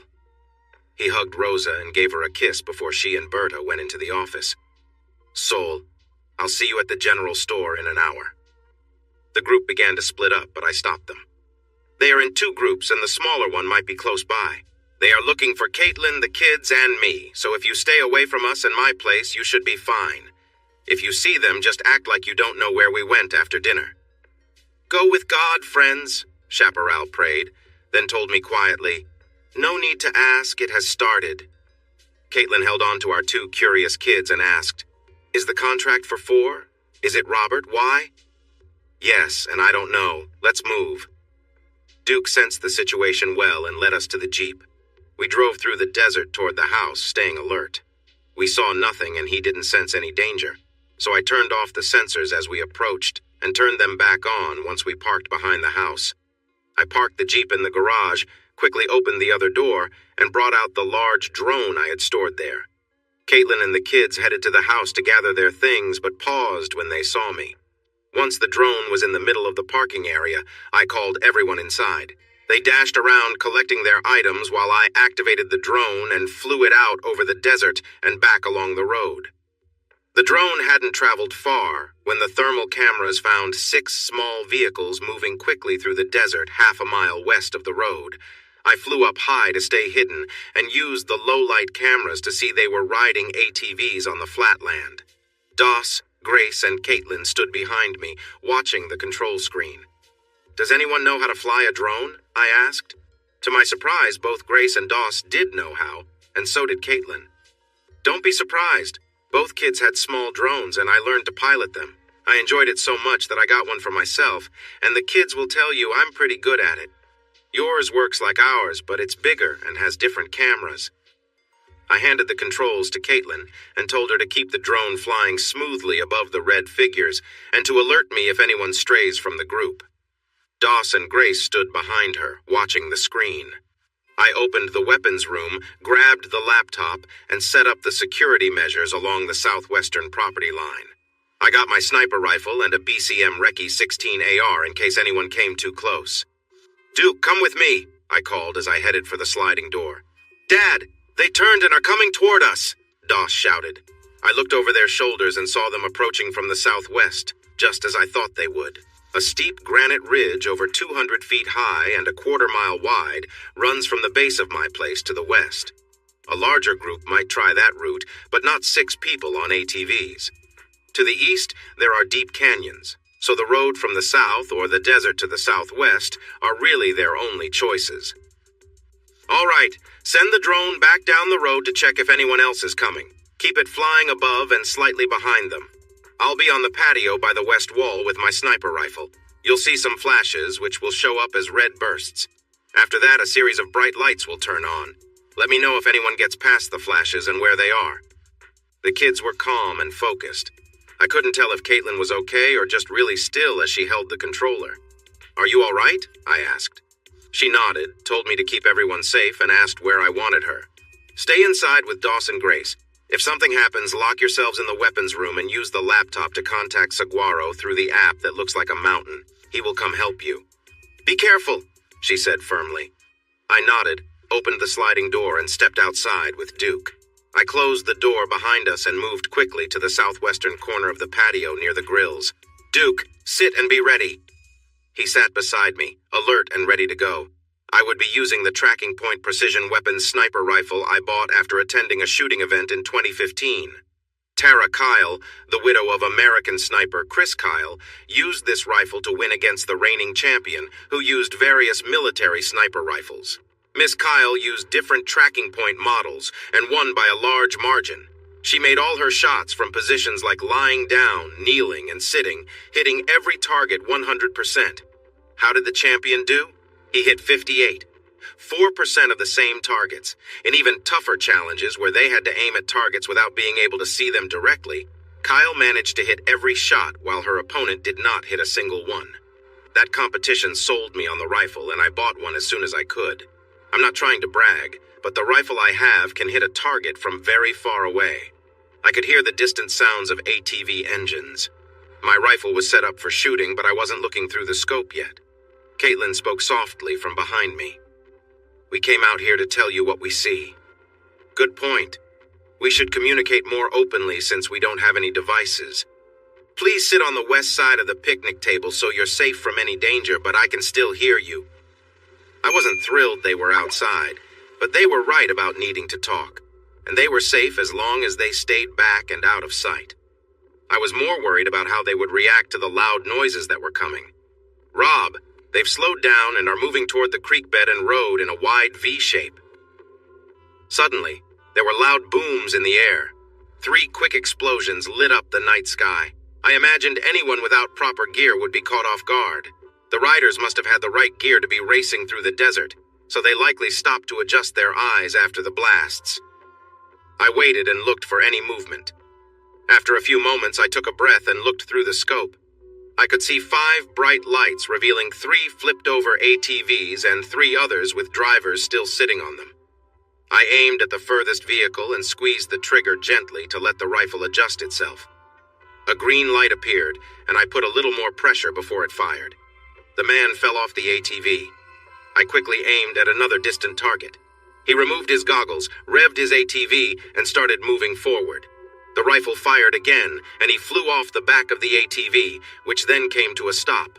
The closest target dropped to the ground, scrambling towards a small dip in the terrain. He reached it and froze for a moment before raising his weapon to fire wildly at the house below. Sparks flew where the bullets hit the rocks. I waited for him to pop up and take aim. Caitlin, Grace, and Doss were behind me at the picnic table, safely shielded by the walls around the patio. Suddenly a shot whizzed past me and hit high on the south wall of the house, harmlessly burying into the adobe. Dad, that shot came from someone crawling up the rocks near the creek. He's getting close to the road, Grace said. I didn't worry about that shooter because he wouldn't be able to hit us from that angle with the wall in the way. I knew he would have to cross an open space once he cleared the rocks. I had a good chance then. The other person peeked over the bank and shot at the house. He was hit and fell back into the ditch below. I aimed the rifle at the climber. He seemed unsure about crossing the open space. He placed his hand on the rock for a moment. Then, deciding to go for it, he reached out and tried to pull himself up. But before he could make it, a bullet struck him in the chest and he fell back onto the rocks. Do we see any moving heat signatures? I asked. No, Rob, Caitlin replied. Some are gone and others are fading, but nothing is moving. Okay, give me the controls. I'll bring the drone back and store it. She handed me the controls and asked what we should do next. Great job, everyone. I think the immediate danger is over, but let's stay cautious. Crouch down and head back inside the house. Gather your things while I put the drone away. I'll grab my bag and then we can get in the Jeep to meet Saguaro at Study Butte. We have a long drive ahead to the mountain lair. Saguaro was waiting in a secure vehicle.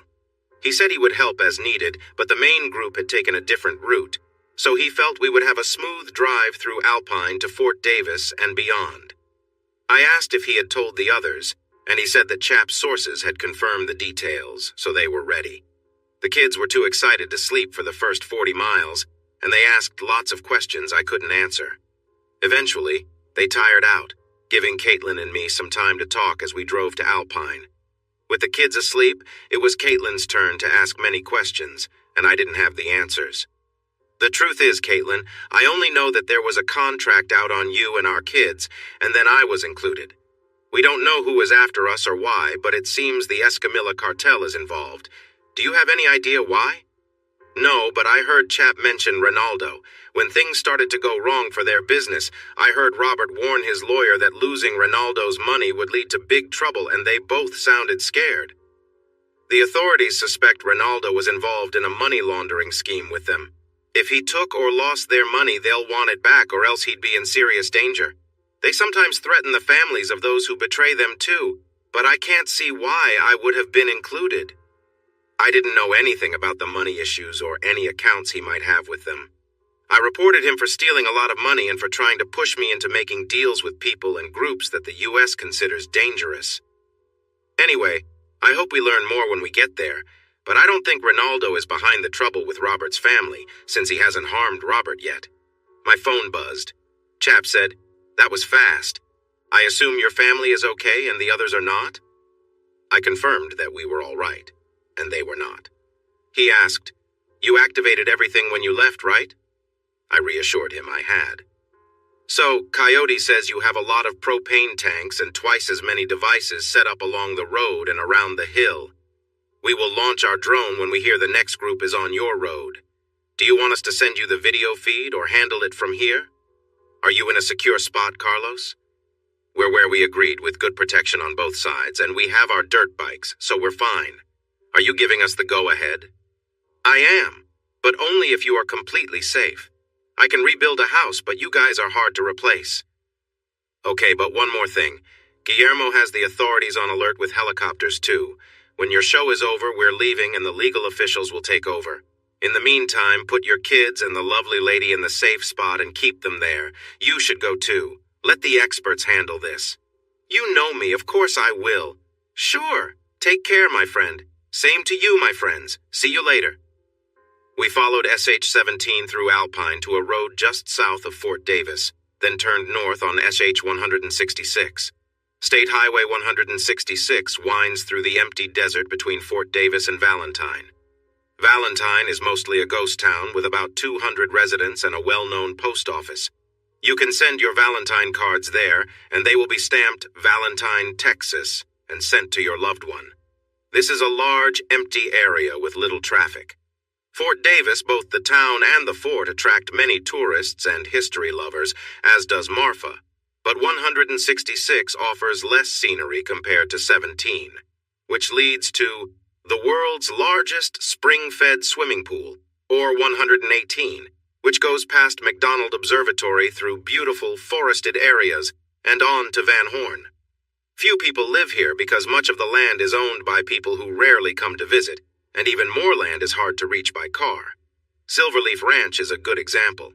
When El Gato told me he had the perfect place for me, I took a helicopter ride to see if I could find a suitable spot for a home among the hills and valleys. On the vast 3,200 acres of mountains, I found only 3 possible locations to build. 2 of them were too close to the road for my liking. The site I picked could only be reached by helicopter, on foot, or by horseback. From the helicopter, I noticed that a road could be made along a sloping area to the tallest mountain, as long as we could cross the last canyon. Luckily, this canyon was deep but narrow, formed by a stream instead of weathering from the mountains. A civil engineer, Gatto's favorite from his time in Dallas, joined us on horseback to check the canyon. After looking it over, he said we could build a solid road and that we could span the canyon with a strong arch bridge for heavy vehicles.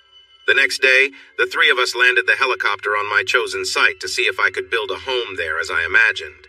He agreed it was possible, but a lot of rock would need to be removed. He seemed excited about the challenges ahead and perhaps a bit lightheaded from the altitude and drinks we had. He eagerly asked to take on the engineering work, and we made a deal. Then the real work began. We needed to build a road strong enough to bring in heavy equipment and concrete trucks from the desert floor, up a long, sloped path to the mesa and to the final canyon. Constructing the arch bridge to support the heavy trucks across the 250-foot gap turned out to be more challenging than Terry anticipated. But with help from a helicopter and a sturdy footbridge, we managed to complete it. Before building the bridge, we drilled and cleared the area for the house's foundation. Once the bridge was finished, we completed the road, leveled the building site, and then started digging for the basement and the house above. Fortunately, my investments and business were growing faster than expected, as the construction used a lot of concrete and steel, especially for the basement. These materials were costly, and we needed skilled workers who were also trustworthy. The Brotherhood assisted us here too. While there weren't many people around to notice our activities in the mountains, the sheriff insisted that we have a talk early on. It was a pleasant talk. Although he had heard about me, he wanted to meet me in person to see if he felt different. We got along well. I learned that I was not the only one preparing for tough times in the area. Being part of the Brotherhood gave me good standing with Sheriff Goodson, his team, and local law enforcement nearby, Balmorhea, Fort Davis, Marfa, and Alpine. On my gate, there is a metal sign with the crossed lightning bolts symbol of the Brotherhood. Many people do not know what it means, but those who need to know understand. The entrance to Silverleaf Oak Ranch is a few miles past Mount Livermore, one of the tallest mountains in Texas, standing at 8,378 feet. It is impressive because it rises 3,918 feet above the desert below, surrounded by foothills and smaller mountains covered in Mexican piñon pines. This mountain looks even more striking as you drive around it. We turned off the highway, unlocked the steel gate, and continued up the road. The road climbed about 900 feet up to a flat area between two deep canyons. A mile into the ranch, the road crossed a bridge onto the mountain where the mountain lair is built. The road was not very dangerous, unlike the one at the desert lair, but the canyons on either side were steep and looked more scary in the dark. As we got closer to the house, both kids woke up.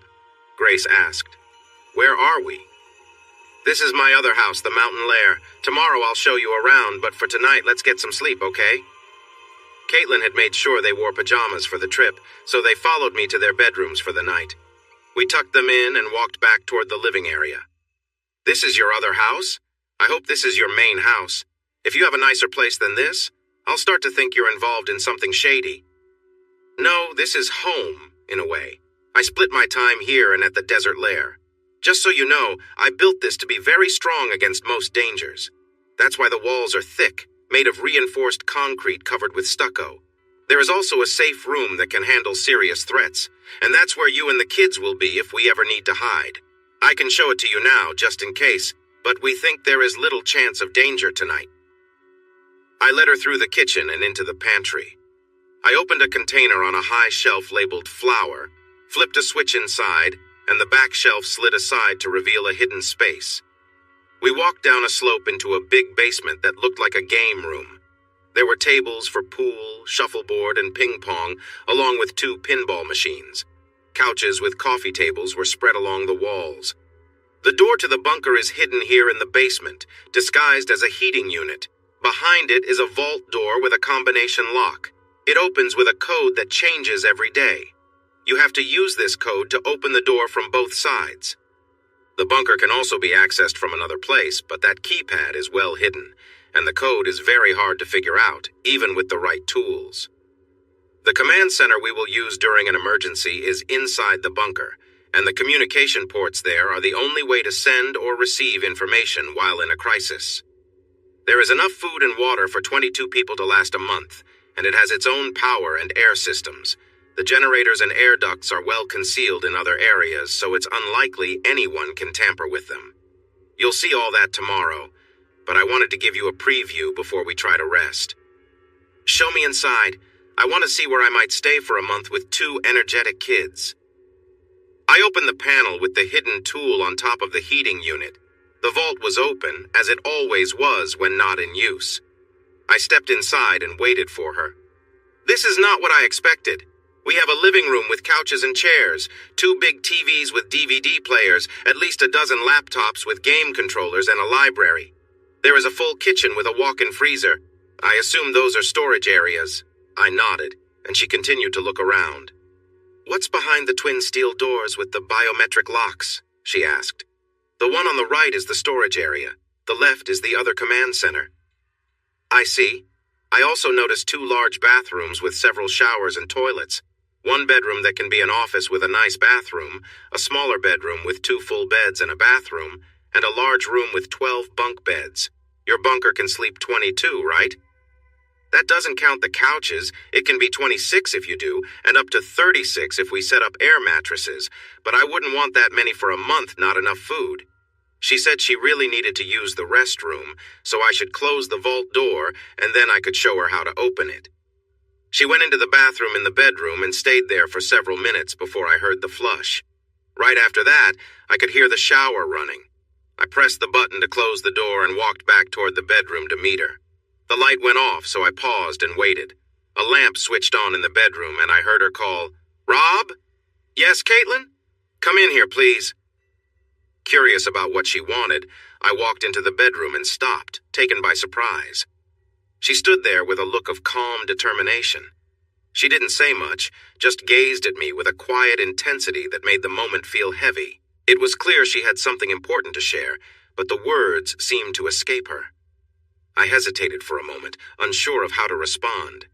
Then, with a deep breath, I stepped further into the room and met her gaze, knowing this was a turning point for both of us.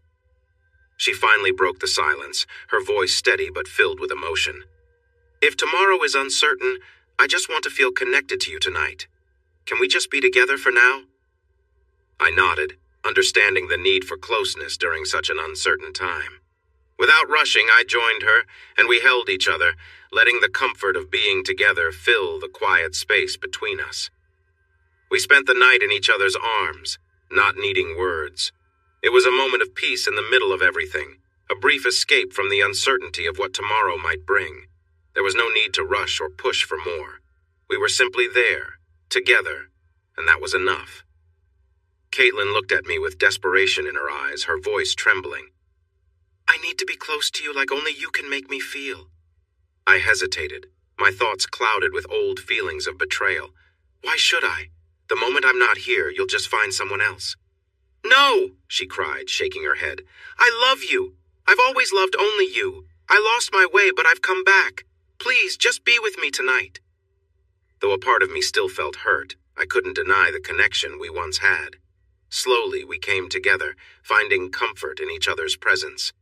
The tension between us began to dissolve as we moved in sync, feeling a sense of relief and release. We shared the moment in silence, letting the past slip away, even if just for the night. The uncertainty of tomorrow weighed on us both, but in that instant, none of it mattered. Caitlin shifted closer, taking charge in a way that showed she wanted to reconnect, both physically and emotionally.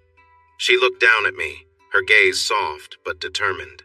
She needed this closeness, this moment of reassurance, and so did I.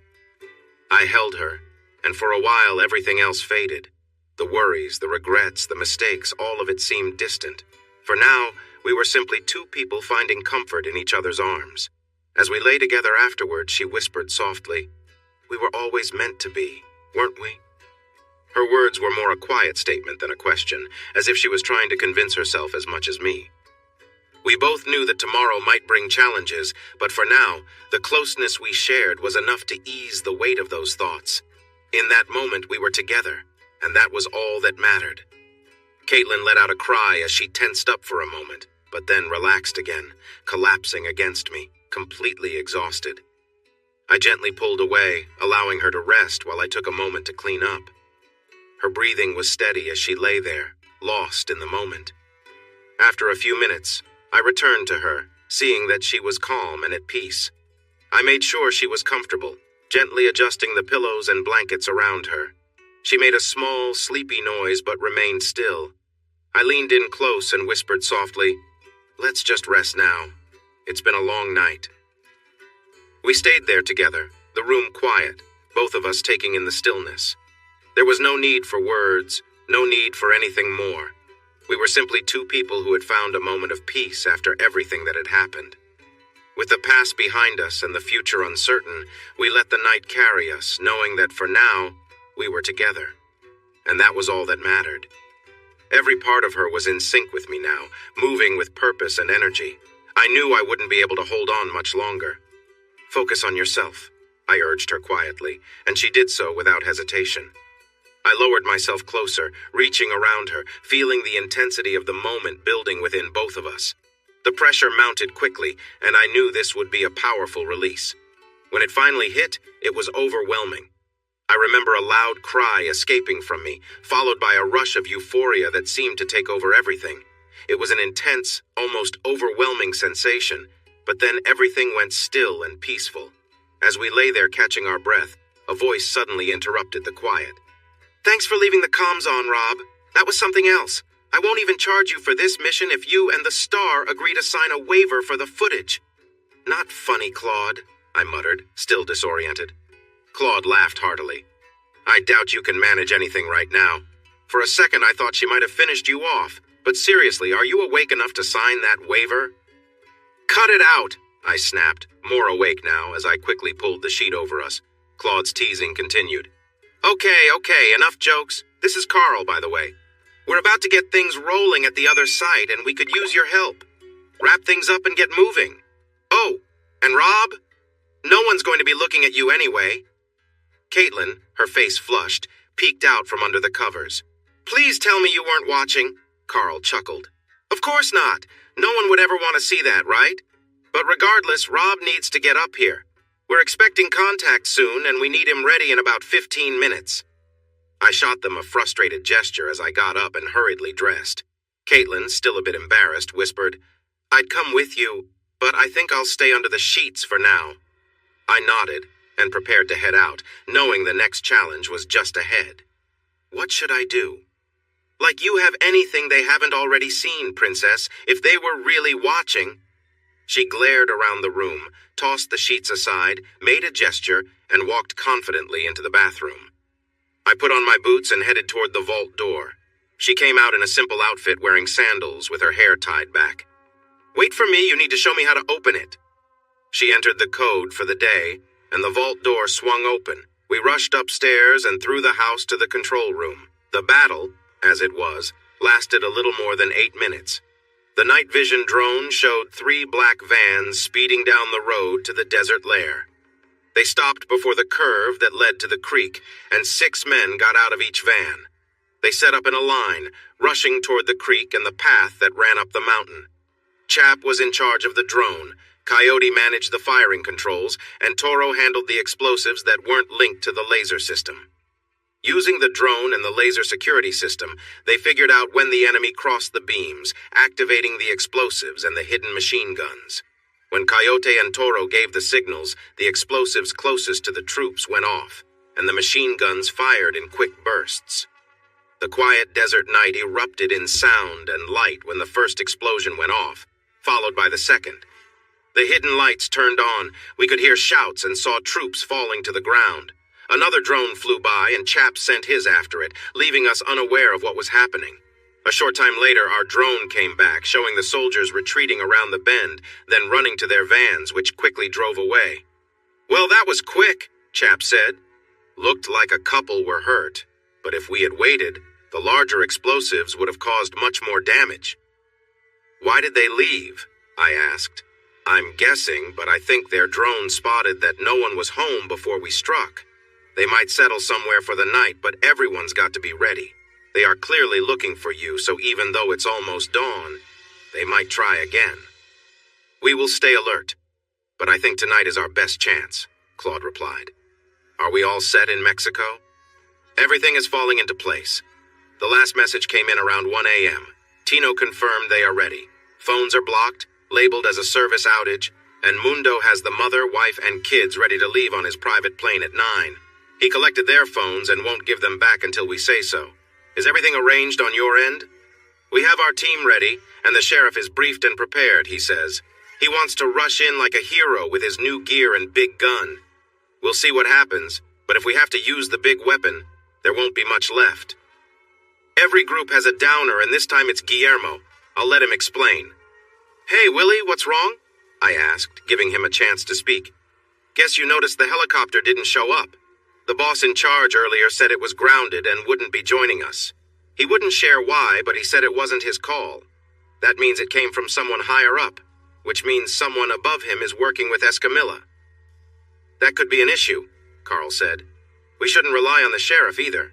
We have no idea where that order came from. It could be from any of the agencies. But if it's the sheriff in Texas, he has some power. He can stand up to them if he wants to. That's just one more thing to think about, I replied. But I don't think we need the sheriff on this, though it would be better if he was on our side so he shares some of the blame. If they come at us like last night, it could be an easy win for us. Almost makes me feel embarrassed to ask, but are we ready in case they arrive early? Carl and Claude laughed, so I took the quieter one and asked her to come with me. Are you two going to rest, or keep making your little films? We'd be happy to offer an exciting contract to Foxy Roxy. You ready to sign? She turned around, hands on her hips, and said, I know you're lying, so just leave us alone. With a playful tone, Carl said, All right. You two go have fun. We'll keep an eye out. When she spun around again, he raised his hands. Watching for trouble. Feeling better, she walked away. Carl followed us to the door and said, "That is such a cute little mark on you. Maybe you should be the star all the time," and closed the door. Caitlin turned pale and then blushed deeply. "Why didn't you tell me everything was being recorded?" she asked, sounding upset. "I had no clue. I knew they were putting in cameras, but I promise I didn't know it was on. You know, I'm not too excited about becoming famous as the sidekick to Foxy Roxy, who has her own website." I sounded serious about not knowing, but my playful tone at the end made her smile. Trying to keep from laughing, she gave me a pouty look. "Actually, I'm pretty sure there are only a few copies. One for each brother and one for me. I doubt it will ever go online, but their friends might see it after a few drinks." I knew mine would too. I jumped back as her hand swung close to my face, and then she laughed. Since I hadn't asked her not to, Maria came in to tidy up and prepare some food. The visitors accepted her presence without question until she parked and entered the building. Once inside, Claude welcomed her, let her know he was one of several guests, and mentioned they would be in the office upstairs, which didn't need cleaning. Just then, Grace and Doss came running down asking where their mom was. Claude explained that she was up late and sleeping, so they should let her rest a bit longer. Maria offered to make them breakfast and ended up cooking enough tacos for all 18 guests. Caitlin woke me up with some cozy affection, but in the midst of all the movement, she lost her blanket. By the time we were done, she had been without it for a while. I think the chance of being seen made her more excited, but she insisted she simply got a bit carried away and felt shy afterward. I laughed and reminded her about being uncovered, and she playfully nudged me before rushing off to the shower. The kids wanted to visit the McDonald Observatory, but I distracted them with promises of ATV and horse rides on the ranch. By that time, Toro, Chap, Gatto, and Coyote had arrived and offered to show Caitlin and the kids around the mountain while I worked with my brothers. Before I left, Gatto motioned for me to come over. We let the kids go out the door, and he informed me that 3 young men from the Middle East had been found. They were dressed in military-style clothes and were carrying firearms. The 6 I dealt with were from various backgrounds: 2 Eastern Europeans, 2 Afghans, 1 African, and 1 Syrian. Through some papers discovered at the scene and face identification, they learned that 3 of them had arrived in Houston from a container ship. 2 others had flown in from France. It was unclear how the other 4 got here, but they held Canadian passports and all had U.S. visas. Neither of my brothers seemed shocked by the news. Claude noted, "When the rumors started, we heard Escamilla was using a group to move drugs from Afghanistan.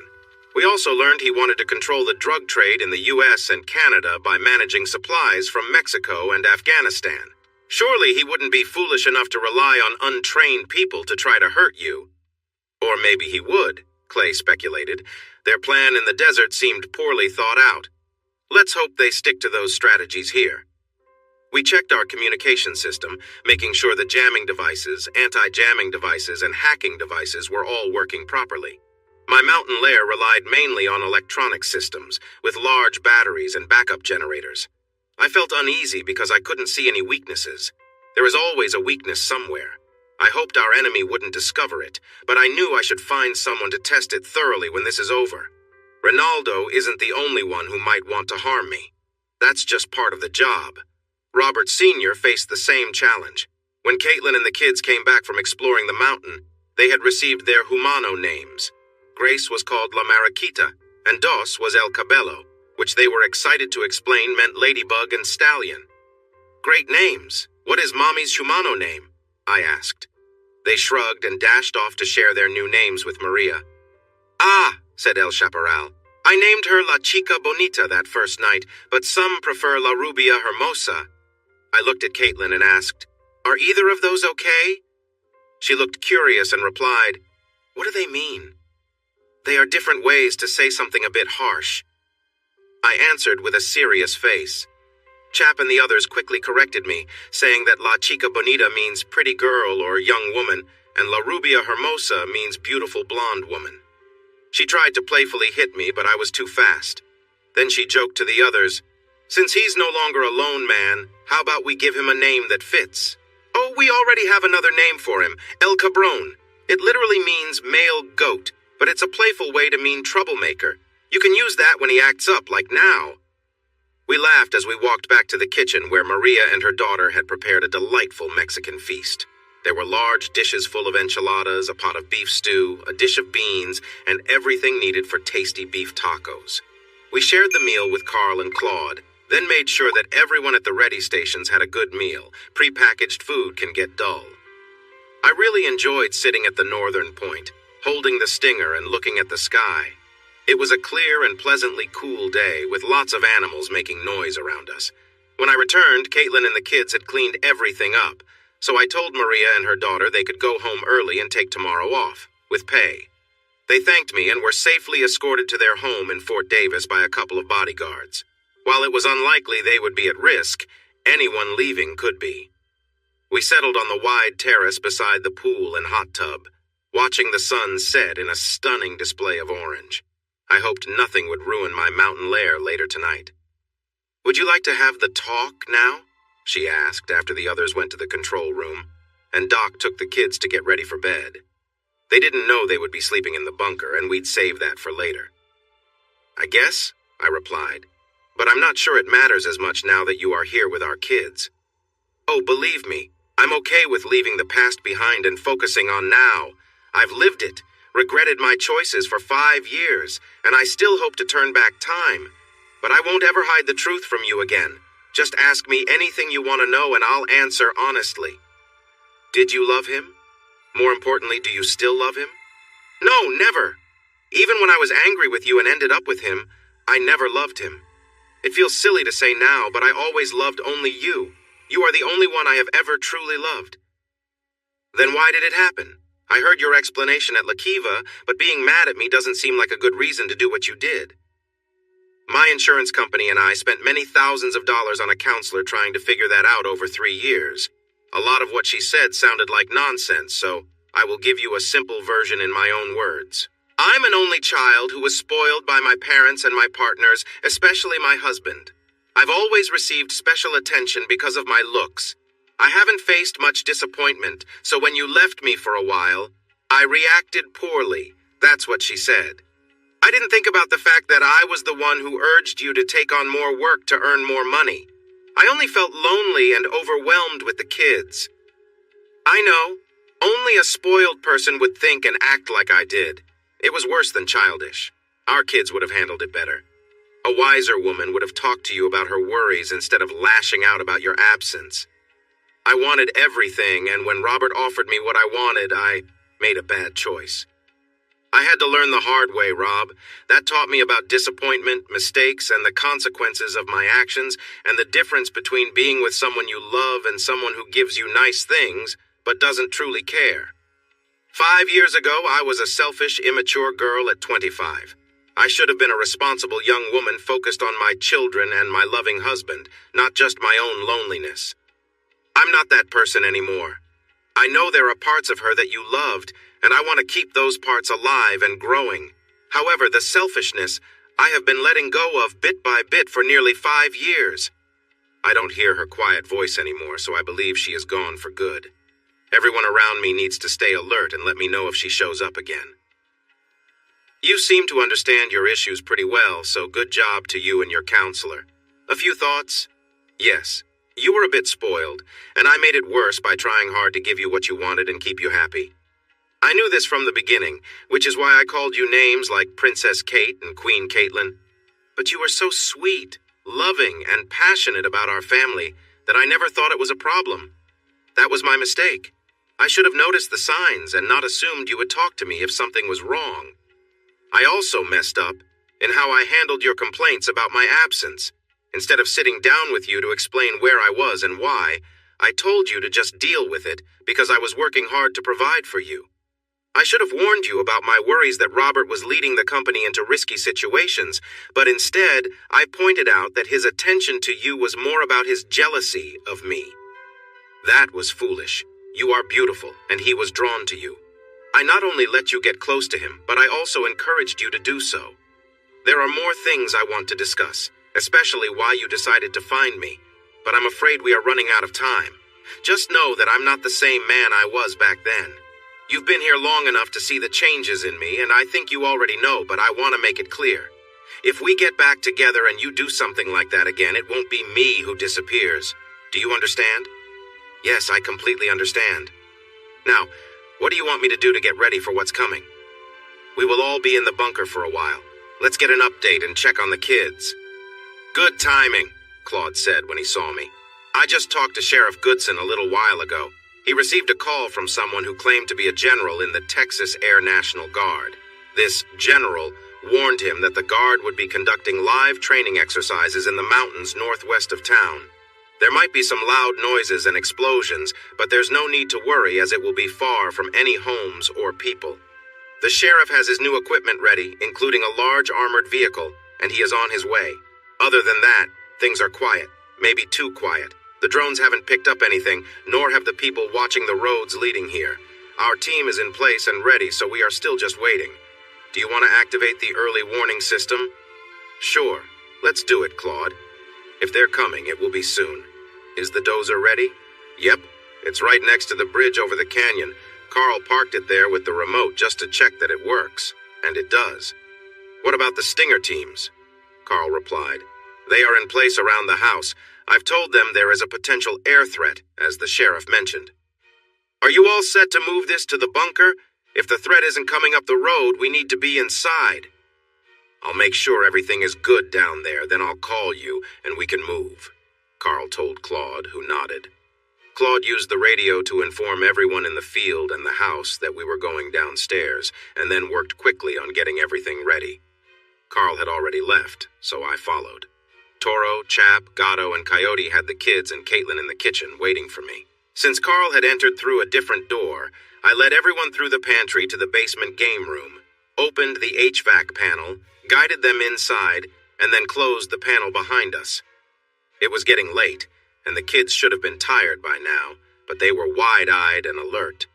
Caitlin and the others showed them around while I assisted Carl in the command center. The locks down here worked with pass cards and eye scans, and 5 of us had the necessary access, including Carl and Claude. When everything was ready in the command center, I opened the armory and gave out tactical shotguns and pistols to Gatto, Toro, Chaparral, and Coyote. I also placed ARs at each spot, just in case we needed them. Carl was watching the radar screen when he suddenly looked up and said, "A helicopter has just taken off from a ranch near Marfa heading north. And 3 black vans left the ranch around the same time the helicopter took off," a watcher reported from the Marfa highway. "Showtime," Claude announced over the radio and then informed the sheriff, who had set up in a clearing in the Pinon Forest near the bridge for a good view of the road. Carl turned to me. "It looks like there's going to be a ground attack timed with an air attack from the back. We have 2 men on the hills beside the road. Do you want to load up on Stingers for the back or keep them in place just in case?" "I think we're fine for now, as long as it's just 1 helicopter. The team on the east will have the first shot if it comes from behind, but the southern and northern teams will have shots too. If it comes from another direction, 3 sides of our formation will still be ready. My only worry is what weapons they have and the distance they can reach. I'd rather not have to repair everything here, but whatever happens, happens. The main goal is for everyone to stay safe. To that end, I want Raimundo to have a talk with Ronaldo before things start. Can we do that, Chap?" "I'll call Tino," Chap answered. "How soon?" "As soon as you can set it up. Once the call is done, we switch from being hunted to being the ones in charge, so everyone needs to be prepared. In the meantime, watch the helicopter closely. If it has missiles, we might already be too late to prevent the attack." Thanks for watching this video. Don't forget to subscribe to Infidelity Plus to stay updated with more captivating tales of infidelity and payback. Turn on notifications so you're the first to see our latest content.